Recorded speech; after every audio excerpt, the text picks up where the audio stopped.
पायो दर्शन देके, चिर पायो दर्शन देके,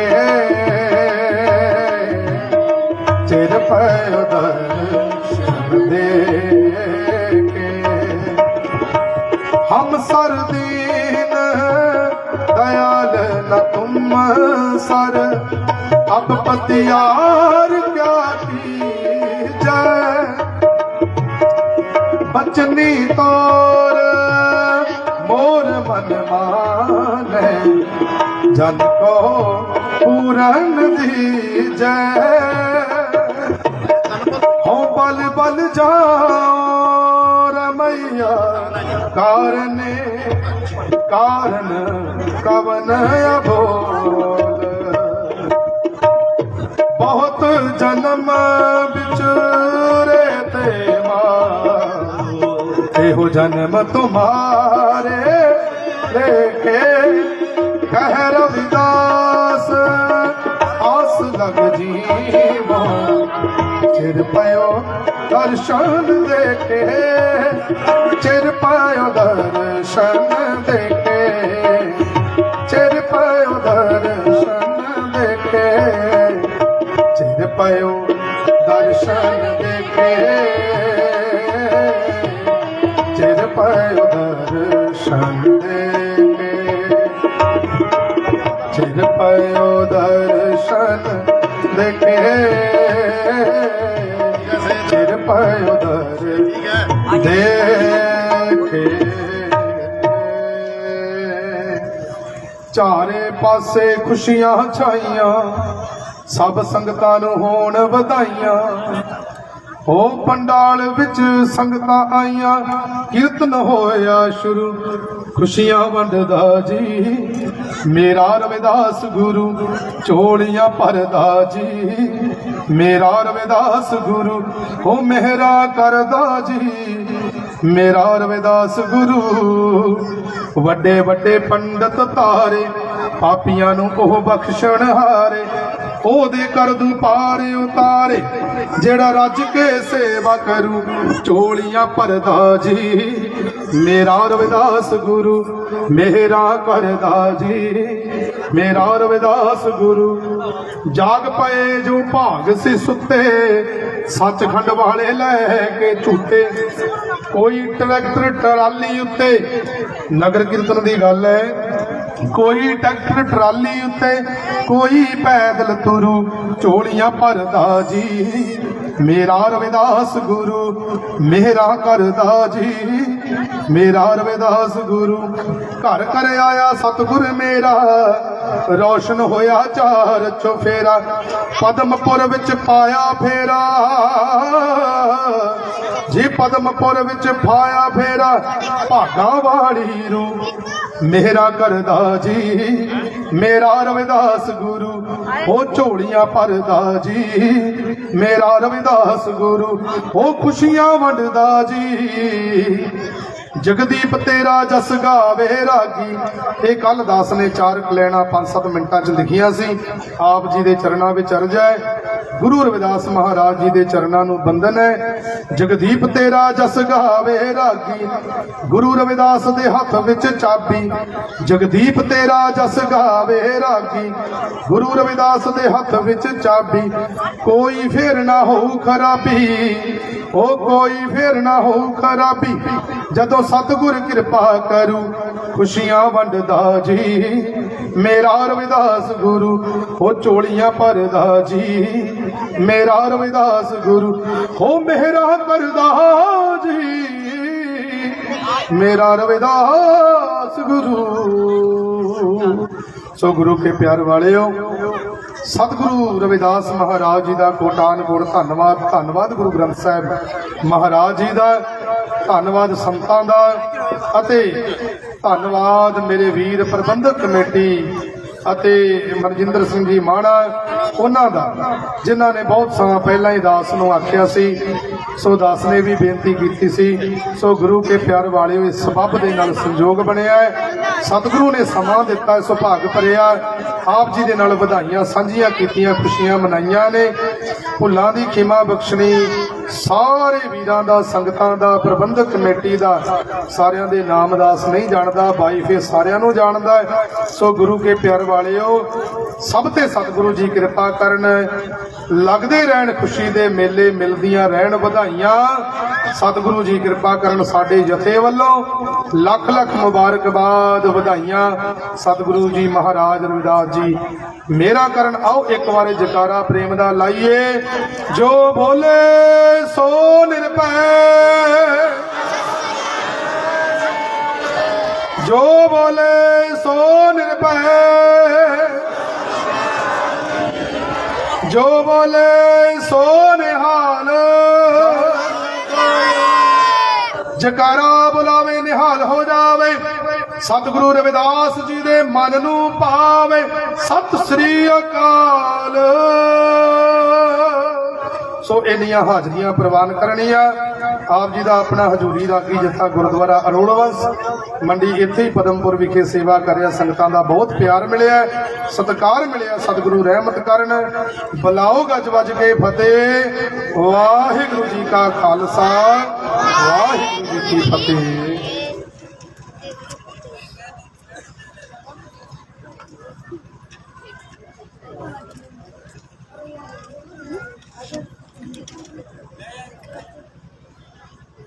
जय गुरुदेव, धन गुरुदेव जी। सो साध संगत जी ਨੂੰ ਹੱਥ ਜੋੜ ਕੇ ਨਿਵੇਦਨ ਹੈ ਕਿ ਇੱਕ ਤਾਂ ਸਭ ਤੋਂ ਪਹਿਲੇ ਬੱਚਿਆਂ ਨੂੰ ਥੋੜਾ ਆਪਣੇ ਕੋਲ ਬਿਠਾਓ, ਸ਼ੋਰ ਨਾ ਮਚਾਓ। ਇੱਕ ਤਾਂ ਦੂਜਾ, ਇੱਕ ਰਸਤਾ ਛੱਡ ਦਿਓ ਜੀ ਗੈਲਰੀ ਵਿੱਚੋਂ। ਜਿੰਨੇ ਵੀ ਸਾਥੀ ਖੜੇ ਆ, ਰਸਤਾ ਛੱਡੋ। ਜੋ ਸੇਵਾਦਾਰ ਹੈ ਉਹ ਆਪਦੀ ਜ਼ਿੰਮੇਵਾਰੀ ਦੇ ਨਾਲ ਕੰਮ ਕਰਨ, ਗੈਲਰੀ 'ਚ ਨਾ ਖੜੇ ਹੋਣ। ਸੋ ਮੈਂ ਨਿਵੇਦਨ ਕਰੂੰਗਾ, ਸੰਤ ਸਤਵਿੰਦਰ ਜੀ ਹੀਰਾ ਸਾਡੇ ਪਰਮਯੋਗ, ਜੋ ਮੰਚ ਤੇ ਵਿਰਾਜਮਾਨ ਹੋ ਕੇ ਆਪਣੇ ਸਤਸੰਗ ਕੀਰਤਨ ਦੇ ਨਾਲ ਸੰਗਤ ਨੂੰ ਨਿਹਾਲ ਕਰਨ। ਜੈ ਗੁਰਦੇਵ, ਧੰਨ ਗੁਰਦੇਵ। ਹੈਲੋ। ਇੱਕ ਸ਼੍ਰੀ ਕਰਨਪੁਰ ਤੋਂ ਰਵਿਦਾਸੀਆ ਏਕਤਾ ਸੰਗਠਨ ਪ੍ਰਬੰਧਕ ਕਮੇਟੀ ਸਾਨੂੰ 1100 ਰੁਪਏ ਦਾ ਸਹਿਯੋਗ ਕਰਦੀ ਹੈ। ਧੰਨਵਾਦ।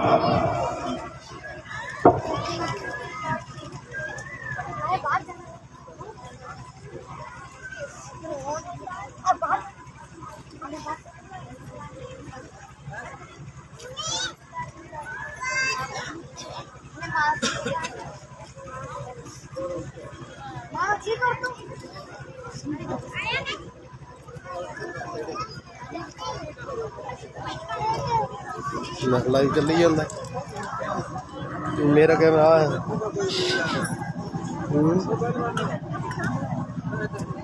देखो जी, काम तो सारे करने होने, काम तो सारे होणगे।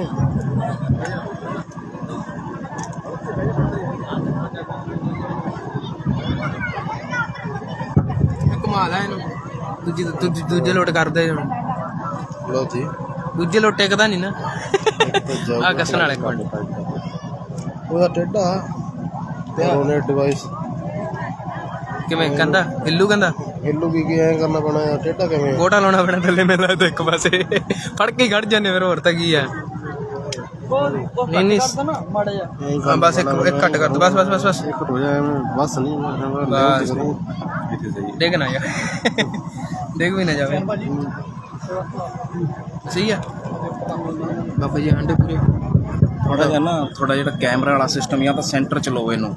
ਸੈਂਟਰ ਦੇ ਤੇ ਸੰਗਤ ਡਿਸਟਰਬ ਹੋ ਰਹੀ ਹੈ। ਡਿਸਟਰਬ ਤਾਂ ਹੋ ਰਹੀ ਹੁਣ, ਫਿਰ ਇੱਕ ਇੱਕ ਨੁਕਰਾਂ ਤੇ ਲਾ ਲਓ ਨਾ। ਲਾਣਾ ਕਿੱਥੇ ਹੋਊਗਾ ਸੈਂਟਰ ਚੋਂ ਇਹਨਾਂ ਦੇ। ਨਹੀਂ ਤਾਂ ਮੈਂ ਸਾਈਡ 'ਚ ਲਾ ਲੈਣਾ। ਐਂ ਕਰਦੇ ਨਾ 5 ਮਿੰਟ ਲਾ ਕੇ ਫਿਰ ਬੰਦ ਕਰ ਲਾਂਗੇ ਆਪਾਂ। ਐਂ ਕਰਾਂਗੇ ਫਿਰ ਹਟ ਜਾ, ਬਾਕੀ ਬਹਿ ਜਾਓ। ਚੱਲ ਮੈਂ ਤਰਵਾਂ ਮੈਂ ਧਿਆਨ ਰੱਖਿਓ, ਡਿੱਗ ਨਾ ਜਾਵੇ। ਲੱਤ ਛੋਟੀ ਹੈ, ਲੱਤ ਛੋਟੀ ਹੈ ਦੀ। ਬੋਲੇ ਸੋ ਨਿਰਭੈ,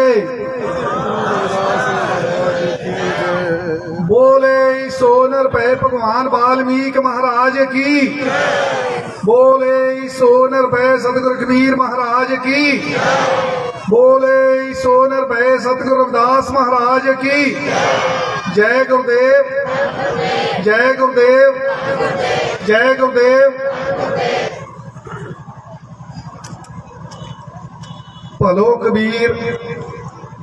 भलो कबीर दास दासन को उत्तम सैन जन नाई, ऊंचते ऊंच नाम देव समदर्शी, रविदास ठाकर बनाई। जेता समुंद सागर नीर भरिया, तेते अवगण हमारे, दया करो किछ मेहर पाओ, डुबदे पत्थर तारे।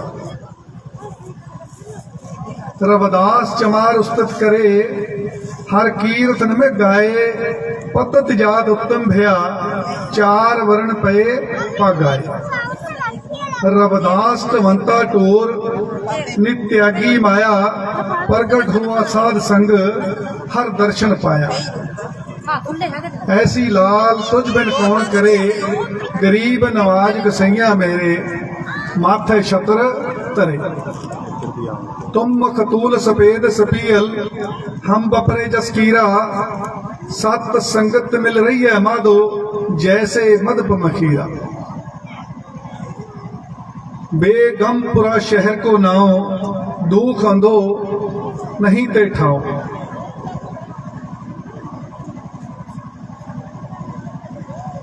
गुरु प्यारी साध संगत जीओ, अज श्री गुरु रविदास दरबार प्रबंधक कमेटी वालों समूह साध संगत के सहयोग नाल धन धन धन धन श्री गुरु रविदास महाराज जी दे गुरपुरब दियां आगमन पुरब दियां खुशियां नूं माणदे होए, सत्कार करते हुए, गुरु जी का आशीर्वाद लेंदे हुए, अज जो पिछले 3 रोज तो साहब श्री गुरु ग्रंथ साहिब जी दे अखंड पाठ साहिब आरंभ करवाए सन। समाप्ति भाव के भोग उपरंत सोहणे कीर्तन दरबार सजाए गए। कल विशाल नगर कीर्तन आप समूह साध संगत के सहयोग नाल, गुरु जी की कृपा दे नाल बहुत ही वड्डे पद्धर ते सफलता पूर्वक गुरु जी ने कृपा की संपन्न होया। अज का समागम सवेर तो ये चल रहा है। इस दे विच आपां एक विचार करनी है कि जेकर आपां सत्संग विच आए हैं ते आपां आ बीबियां भैणां मातावां बैठियां, एक देसी घ्यो हुंदा है, वो कितना 1 किलो का की होता, की मुल होंदा है। कोई घ्यो कितने 700 रुपए किलो मिल जाएगा, कितने 800 रुपए मिल जाएगा, 1000 रुपए तक घ्यो की कीमत है 1 किलो की। लेकिन फिर भी 1000 रुपए वाला घ्यो कदे किसी बीबी ने, किसी साडी भैन ने, किसी बजुर्ग ने उसनूं रेते विच कदे नहीं, बरेती विच नहीं डोलिया। क्यों नहीं डोलिया? क्योंकि उसकी कीमत है। इस तरह जेकर कोई बच्चा दुध लैण चले जाता है तो उसका बर्तन खराब होवे ते साडी ये बीबी भैन माता उस दे विच दुध नहीं पाउंदी। क्यों? क्योंकि वो ये समझती है कि दुध ने खराब हो जाना है, दुध ने खराब हो जाना है। तो इस करके दुध की कीमत 50 रुपए 60 रुपए किलो हो सकती है, लीटर हो सकती है। जे सानू इतना ज्ञान है तो अज असी इतनी दूरों चल के गुरु जी का सालाना समागम ते गुरु जी दी खुशियां लैन आए हैं। ते जे साडा बर्तन साफ होएगा ते गुरु जी उस दे विच की पाउणगे? आशीर्वाद। गुरु जी की पाउणगे? आशीर्वाद, खुशियां, झोलियां भर के लैके जाओगे। ते जे असी ध्यान ही इधर उधर किया, असी गल्लां विच मस्त रहे या साडा ध्यान घर दे कम्मां कारां विच रहा ते फिर इस सत्संग दे विच असी थोड़े देर वास्ते गल्लां कर लांगे, हस लांगे, इधर उधर वेख लांगे, लेकिन साडा वो ਜੋ ਆਸ਼ੀਰਵਾਦ ਲੈਣ ਆਏ ਆ ਉਸ ਤੋਂ ਵਾਂਝੇ ਰਹਿ ਜਾਵਾਂਗੇ। ਇਸ ਕਰਕੇ ਗੁਰਬਾਣੀ ਦਾ ਕੋਈ ਮੁੱਲ ਨਹੀਂ ਹੈ। गुरु रविदास महाराज जी ने फरमान किया, आपन बापे नहीं किसी को, भावन को हर राजा। आपन बापे नहीं किसी को, भावन को हर राजा। आप जितनी भी बाणी आज सत्संग विच करांगे सारी धन धन श्री गुरु ग्रंथ साहिब विच दर्ज है। आप बाहरों कोई बाणी नहीं लैनी, जो गुरु ग्रंथ साहिब महाराज में दर्ज है उसे की गल करांगे। जितनी को तुश बुद्धि अनुसार असी सिक्ख्या उहदे विचों कुछ ना कुछ आप जी दे नाल साझा करांगे। सो इस करके गुरु जी फरमान करते हैं, बीबी जी ए बीबी जी माता जी, असी पहला भी कहा कि यह बाणी जिहड़ी है ये ध्यान भटकाउण वास्ते नहीं है। आप इत्थे सत्संग सुनने वास्ते आए हैं। जे आपस में गल्लां करांगे अपनी नज़र नहीं मिलेगी, दूसरा उधर नूं व्यर्थ जाएगा ते सत्संग का कोई लाभ नहीं होएगा। आप ते आपां गल्लां करके अपना नुकसान करांगे, साडा भी नुकसान करोगे, असी भी मिशन तो भटक जावांगे। इस करके मेरी बेनती है कि गल्लां नहीं करनियां। जे गल कोई जरूरी होवे ते बाहर जाके कर लो। बच्चा स्कूल दे विच आउंदा है, मास्टर दे क्लास दे विच मास्टर बैठा है, बच्चा उतनी देर ना इजाजत तो बिना अंदर आता है ते ना ही इजाजत तो बिना बाहर जाता है। गल करनी तो बहुत वड्डी गल है, लेकिन असी हजे उस तरह हाँ जिवें अनपढ़ता बस असी अपनियां जाने अनजाने गलतियां करी जा रहे हैं। मूत पलीती कपड़ होए दे साबुन लइए धोए, भरिए मत पापा के संग वो धोपे नामे केरा।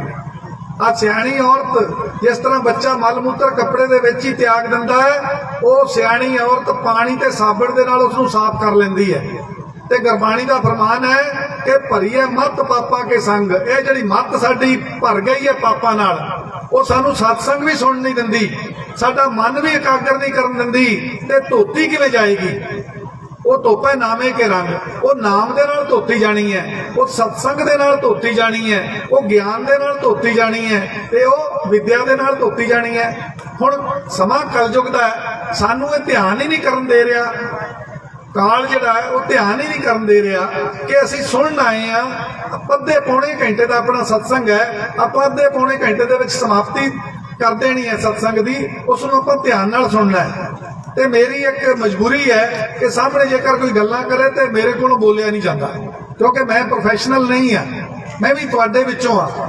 जदों अपनी एकाग्रता टुटेगी तो सत्संग की लैन भी जा सकती है। एक भी बोली तो सानू 2 मिनट साडे खराब हो गए। सारी संगत बड़े ध्यान नाल सुन रही है, इस करके जिहड़ी एक अद्धी बीबी है वो भी कृपा करे। सो की है हुण गुरु जी फरमान करते, आपन बापे नहीं किसी को, भावन को हर राजा। हुण गुरु जी ने फैसला दिता है गुरबाणी विच, बाह खड़ी करके जिदा आप कहते कि मैं नहीं कहना, ते गुरुदास महाराज जी ने मैं कहा, मैं राम नाम धन लादिया बिख लादी संसार। पंजवें पातशाह गुरु अर्जन देव महाराज ने दर्ज किया है, कहते केवल ते केवल मेरे को नामदान है, मैं राम नाम धन लादिया। कहते केवल ते केवल मेरे को नामदान है। क्यों? क्योंकि गुरुदास महाराज तो पहला ये समाज नू एक वर्ग दे विच नीवा करके रब दा नाम लेना, विद्या पढ़ना पढ़ाउणा ये मना सी। भावें कि उदों सख्त दंड दिते जांदे सी, जीभा कट दित्ती जांदी सी, कन्नां दे विच सिक्का पाया जांदा सी, तुसीं बहुत बार सुनिया होएगा।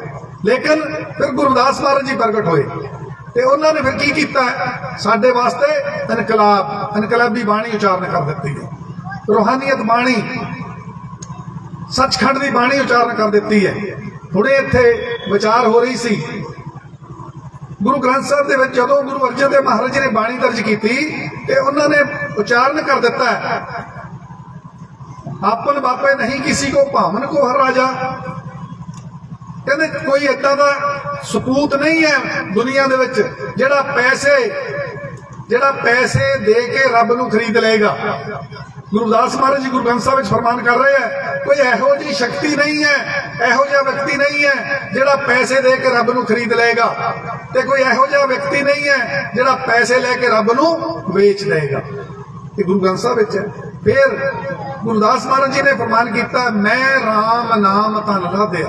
कहते केवल ते केवल मेरे को नामदान है, केवल ते केवल ਮੇਰੇ ਕੋਲ ਨਾਮਦਾਨ ਹੈ, ਵੇਖ ਲਾਦੀ ਸੰਸਾਰ। ਕਹਿੰਦੇ ਜਿਹੜਾ ਸੰਸਾਰ ਹੈ ਇਹ ਤੁਹਾਡੀ ਜੀਭਾ ਕੱਟ ਰਿਹਾ ਹੈ, ਤੁਹਾਡੇ ਕੰਨਾਂ ਵਿੱਚ ਸਿੱਕਾ ਪਾ ਰਿਹਾ ਹੈ, ਇਹ ਤੁਹਾਨੂੰ ਨਾਮਦਾਨ ਦੇਗਾ, ਇਹ ਤੁਹਾਨੂੰ ਗਿਆਨ ਦੇਗਾ, ਇਹ ਤਾਂ ਗਿਆਨ ਤੋਂ ਤੁਹਾਨੂੰ ਵਾਂਝਾ ਕਰ ਰਿਹਾ ਹੈ। ਇਸ ਕਰਕੇ ਆਓ ਸਹਿਜ ਕਰੋ ਵਪਾਰ। ਤੁਹਾਡੇ 'ਚ ਕੋਈ ਹੈ ਜਿਹੜਾ ਸੱਚ ਦਾ ਵਪਾਰੀ ਹੋਵੇ, ਜਿਹੜਾ ਸੱਚ ਨੂੰ ਜਾਣਨਾ ਚਾਹੁੰਦਾ ਹੋਵੇ? ਮੇਰਾ ਕਾਂਡਾ ਲਾਦਿਆ ਜਾ ਰਿਹਾ। ਕਹਿੰਦੇ ਮੇਰੇ ਕੋਲ ਗੱਡਿਆਂ ਦੇ ਗੱਡੇ, ਭਾਵ ਕਿ ਮੇਰੇ ਕੋਲ ਖਜ਼ਾਨਾ, ਬੇਅੰਤ ਖਜ਼ਾਨਾ ਹੈ। ਉਸ ਰਹਿਬਰ ਦਾ ਆਪਾਂ ਅੱਜ ਆਗਮਨ ਪੁਰਬ ਦੀਆਂ ਖੁਸ਼ੀਆਂ ਲੈਣ ਵਾਸਤੇ ਅੱਜ ਆਪਾਂ ਇਹ ਪ੍ਰਬੰਧ ਸ਼੍ਰੀ ਗੁਰਦਾਸ ਦਰਬਾਰ ਪ੍ਰਬੰਧਕ ਕਮੇਟੀ ਨੇ ਵੱਡਾ ਉਪਰਾਲਾ ਕੀਤਾ ਔਰ ਕਿਤਨੇ ਮਹੀਨਿਆਂ ਤੋਂ ਲੱਗੇ ਹੋਏ ਆ। ਅੱਜ ਉਹ ਚਾਹੁੰਦੀ ਹੈ ਪ੍ਰਬੰਧਕ ਕਮੇਟੀ ਕਿ ਤੁਹਾਨੂੰ ਕੁਝ ਨਾ ਕੁਝ ਗੁਰੂ ਮਹਾਰਾਜ ਬਾਰੇ ਵੱਧ ਤੋਂ ਵੱਧ ਦੱਸਿਆ ਜਾਵੇ ਤੇ ਉਹਦੇ ਚੋਂ ਕੁਝ ਨਾ ਕੁਝ ਤੁਸੀਂ ਪੱਲੇ ਬੰਨ ਕੇ ਜਾਓ। ਇਹ ਪ੍ਰਬੰਧਕ ਕਮੇਟੀ ਦਾ ਪ੍ਰਧਾਨ ਨਰਿੰਦਰ ਜੀ ਦਾ ਔਰ ਸਾਡੇ ਸਤਿਕਾਰਯੋਗ ਸਾਰੀ ਪ੍ਰਬੰਧਕ ਕਮੇਟੀ ਹੈ ਔਰ ਤੁਹਾਡੇ ਇਸ ਇਲਾਕੇ ਦੇ ਹੋਰ ਵੀ ਪਤਵੰਤੇ ਸੱਜਣ ਹੈ ਜਿਨ੍ਹਾਂ ਵਿੱਚ ਅਸ਼ੋਕ ਜੀ ਵੀ ਬੀਬੀ ਤੋਂ ਵੀ ਬਹੁਤ ਲੰਮੇ ਸਮੇਂ ਤੋਂ ਸਾਡੇ ਨਾਲ ਜੁੜੇ ਹੋਏ ਹੈ। ਇਹ ਪ੍ਰਬੰਧਕ ਕਮੇਟੀ ਜੁੜੀ ਹੋਈ ਹੈ, ਰਾਏ ਸਿੰਘ ਨਗਰ ਹੈ, ਗੰਗਾ ਨਗਰ ਹੈ, ਇਹ ਸਾਰੀਆਂ ਜਿਤਨੀ ਸੰਗਤ ਹੈ, ਬੀਕਾਨੇਰ ਦੇ ਵਿੱਚ ਸਤਸੰਗ ਹੁੰਦਾ ਹੈ, ਇਹ ਸਾਰਾ ਕੁਝ ਪ੍ਰਬੰਧਕ ਕਮੇਟੀਆਂ ਦਾ ਕੰਮ ਕਰਨ ਦਾ, ਇਤਨਾ ਭੱਜ ਭੱਜ ਕੇ ਮਹੀਨਾ ਇਹ ਪ੍ਰਬੰਧ ਕਰਨ ਦਾ, ਲੋਕਾਂ ਦੀਆਂ ਗੱਲਾਂ ਸੁਣਨ ਦਾ ਸਾਰਾ ਕੁਝ ਸ਼੍ਰੇ ਇਹੀ ਹੁੰਦਾ ਕਿ ਆਪਾਂ ਕੁਝ ਨਾ ਕੁਝ ਆਪਣੀ ਸੰਗਤ ਨੂੰ ਦੇਣਾ ਹੈ। ਸੋ ਇਸ ਕਰਕੇ ਗੁਰੂ ਜੀ ਨੇ ਸਾਨੂੰ ਫਰਮਾਨ ਕੀਤਾ ਹੈ ਕਿ ਕੇਵਲ ਤੇ ਕੇਵਲ ਮੇਰੇ ਕੋਲ ਨਾਮਦਾਨ ਹੈ, ਆਓ ਮੈਂ ਤੁਹਾਨੂੰ ਨਾਮਦਾਨ ਭਾਵ ਕੇ ਗਿਆਨ ਦੇ ਸਕਦਾ। ਹੁਣ ਚੌਥੇ ਪਾਤਸ਼ਾਹ ਨੇ ਫੈਸਲਾ ਦੇ ਦਿੱਤਾ ਹੈ, ਰਵਿਦਾਸ ਚਮਾਰ ਉਸਤਤ ਕਰੇ ਹਰ ਕੀਰਤਨ ਵਿੱਚ ਗਾਏ, ਪਤਤ ਜਾਤ ਉਤਮ ਭਇਆ ਚਾਰ ਵਰਣ ਪਏ ਭਾਗਾਏ। ਕਹਿੰਦੇ ਜੇਕਰ ਕੋਈ ਵਰਣ ਵਿਵਸਥਾ ਹੈ, ਜੇਕਰ ਕੋਈ ਚਾਰੇ ਵਰਣਾਂ ਦਾ ਗੁਰੂ ਹੈ, ਚਾਰੇ ਵਰਣ ਕਿਹੜੇ? ਬ੍ਰਾਹਮਣ, ਕਸ਼ਤਰੀ, ਵੈ, ਸ਼ੂਦਰ। ਜੇਕਰ ਕੋਈ ਚਾਰ ਵਰਣ ਹੈ, ਚੌਥੇ ਪਾਤਸ਼ਾਹ ਜੇ ਕਿਉਂ ਲਾ ਰਹੇ ਹੈ? ਕਿਉਂਕਿ ਚੌਥੇ ਪਾਤਸ਼ਾਹ ਤੋਂ ਲਗਭਗ 200 ਸਾਲ ਪਹਿਲਾਂ, 200 ਸਾਲ ਤੋਂ ਵੀ ਵੱਧ ਸਮਾਂ ਪਹਿਲਾਂ ਗੁਰੂ ਗ੍ਰੰਥ ਸਾਹਿਬ ਵਿੱਚ ਬਾਣੀ ਦਰਜ ਕਰਵਾ ਗਏ ਗੁਰੂ ਕਬੀਰ ਮਹਾਰਾਜ ਜੀ। ਉਹਨਾਂ ਨੇ ਫਰਮਾਨ ਕਰ ਦਿੱਤਾ 200 ਸਾਲ ਪਹਿਲਾਂ, ਜੇ ਤੋ ਬ੍ਰਾਹਮਣ ਬ੍ਰਾਹਮਣੀ ਜਾਇਆ ਤੋ ਆਨ ਬਾਟ ਕਾਹੇ ਨਹੀਂ ਆਇਆ। ਭਾਵ ਕਿ ਜਾਤ ਪਾਤ ਕੋਈ ਨਹੀਂ ਹੈ, ਜਾਤ ਪਾਤ ਕੋਈ ਨਹੀਂ ਹੈ। ਜੇਕਰ ਇਹ ਬ੍ਰਾਹਮਣ ਤੇਰੀ ਜਾਤ ਕੋਈ ਉੱਚੀ ਹੁੰਦੀ ਤਾਂ ਤੇਰੇ ਜੰਮਣ ਦਾ ਤਰੀਕਾ ਵੀ ਵੱਖਰਾ ਹੁੰਦਾ। ਇਹ ਗੁਰੂ ਗ੍ਰੰਥ ਸਾਹਿਬ ਵਿੱਚ ਦਰਜ ਹੈ। ਹੁਣ ਗੁਰੂ ਰਵਿਦਾਸ ਮਹਾਰਾਜ ਜੀ ਦੀ ਬਾਣੀ ਦਰਜ ਕਰਦੇ ਆ ਪੰਜਵੇਂ ਪਾਤਸ਼ਾਹ। ਕੀ ਬਾਣੀ ਦਰਜ ਕਰਨ ਵੇਲੇ ਲਿਖਦੇ ਆ ਅੱਗੇ? ਬਾਣੀ ਸ਼੍ਰੀ ਰਵਿਦਾਸ ਜੀਓ ਕੀ। ਅੱਗੇ ਕਿਵੇਂ ਲਿਖਦੇ? ਬਾਣੀ ਭਗਤ ਰਵਿਦਾਸ ਜੀ ਕੀ। ਸੰਬੋਧਨ ਕਰਦੇ, ਸੰਬੋਧਨ ਨਾਲ ਲਿਖਦੇ ਆ। ਤੇ ਜਦੋਂ ਗੁਰੂ ਨਾਨਕ ਦੇਵ ਮਹਾਰਾਜ ਦੀ ਬਾਣੀ ਲਿਖਦੇ ਆ ਤੇ ਲਿਖਦੇ ਆ ਬਾਣੀ ਮਹੱਲਾ ਪਹਿਲਾ। ਕੀ ਲਿਖਦੇ ਆ? ਮਹੱਲਾ ਪਹਿਲਾ।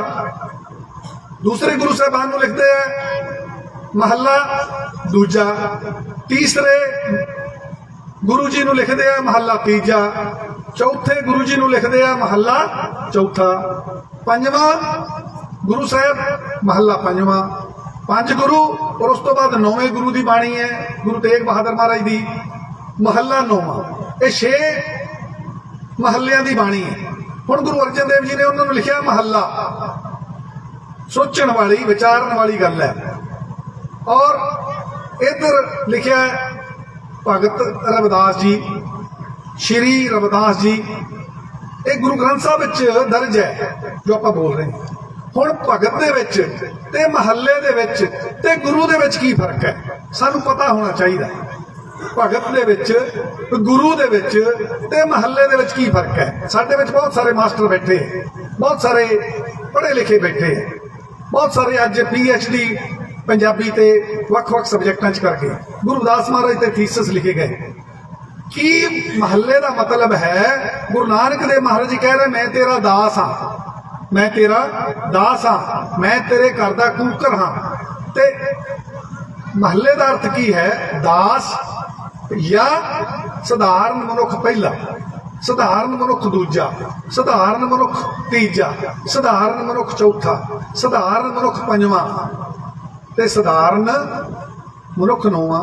ਇਸੇ ਤਰ੍ਹਾਂ ਜੇਕਰ ਦੂਸਰੀ ਟ੍ਰਾਂਸਲੇਟ ਕਰਦੇ ਆ, ਦਾਸ ਪਹਿਲਾ, ਦਾਸ ਦੂਜਾ, ਦਾਸ ਤੀਜਾ, ਦਾਸ ਚੌਥਾ, ਦਾਸ ਪੰਜਵਾਂ ਤੇ ਦਾਸ ਨੌਵਾਂ। ਹੁਣ ਭਗਤ ਆਪਾਂ ਗੁਰਬਾਣੀ ਦੇ ਵਿੱਚ ਹੀ ਪੜ੍ਹਦੇ ਆ। पंडित सूर छत्रपत राजा भगत बराबर और ना कोई। जे तुसीं सुखमनी साहब पढ़ लो तो उस दे विच लिखिया है भगत जिहड़ा पूर्ण पार ब्रह्म परमेश्वर है उही भगत है। हुण फर्क की है भगत दे विच ते दास दे विच ते गुरु दे विच? जिहड़ा भगत है जिहड़ा दास है उसनूं तुरकी बाणी इल्हाम हुंदा है, उसनूं तुरकी बाणी दा उहनूं बाणी आउंदी है, तुरकी बाणी ज्ञान हुंदा है, इल्हाम हुंदा है। किसनूं? जिहड़ा उसका भगत है ते जिहड़ा उसका दास है। ते जेकर कोई कहे मैं गुरु हाँ ते गुरु नूं बाणी नहीं उतरदी, बाणी इल्हाम नहीं हुंदा, तुरकी बाणी नहीं हुंदी। फिर फैसला दिता गुरबाणी दे विच दास किस दे है? परमात्मा दे। भगत किस दे है? परमात्मा दे। गुरु किस दे है? बाणी गुरु, बाणी ने फैसला दिता है। बाणी गुरु, गुरु है बाणी विच बाणी अमृत सारे। हुण जिसने गुरबाणी उचारण कीती या जिहड़ी गुरबाणी है धन धन श्री गुरु ग्रंथ साहिब विच वो सारी ही साडी गुरु है। सारी गुरु ग्रंथ साहिब जिहड़ा है गुरबाणी वो साडी गुरु है। जिन्हां ने उचारण कीती वो साडे गुरु है। लेकिन भगत किस दे है? परमात्मा दे। वो दास किस दे है? परमात्मा दे। इस करके सानू जदों भी असी बच्चियां नूं पढ़ावांगे, हुण गुरु नानक देव महाराज का शब्द है मूत पलीती कपड़ होए दे साबण लईए धोए भरीए मत पापा के संग वो धोपे नामे के रंग। हुण कपड़ा ते आपां साफ कर लिया पानी ते साबण नाल, ये किस नाल धोती जावे? गुरु नानक देव महाराज ने फैसला दे दिता है वो धोपे नामे के रंग। किस दे नाल? वो नाम नाल, ये बुद्धि जिहड़ी है ज्ञान नाल विद्या नाल धोती जानी है।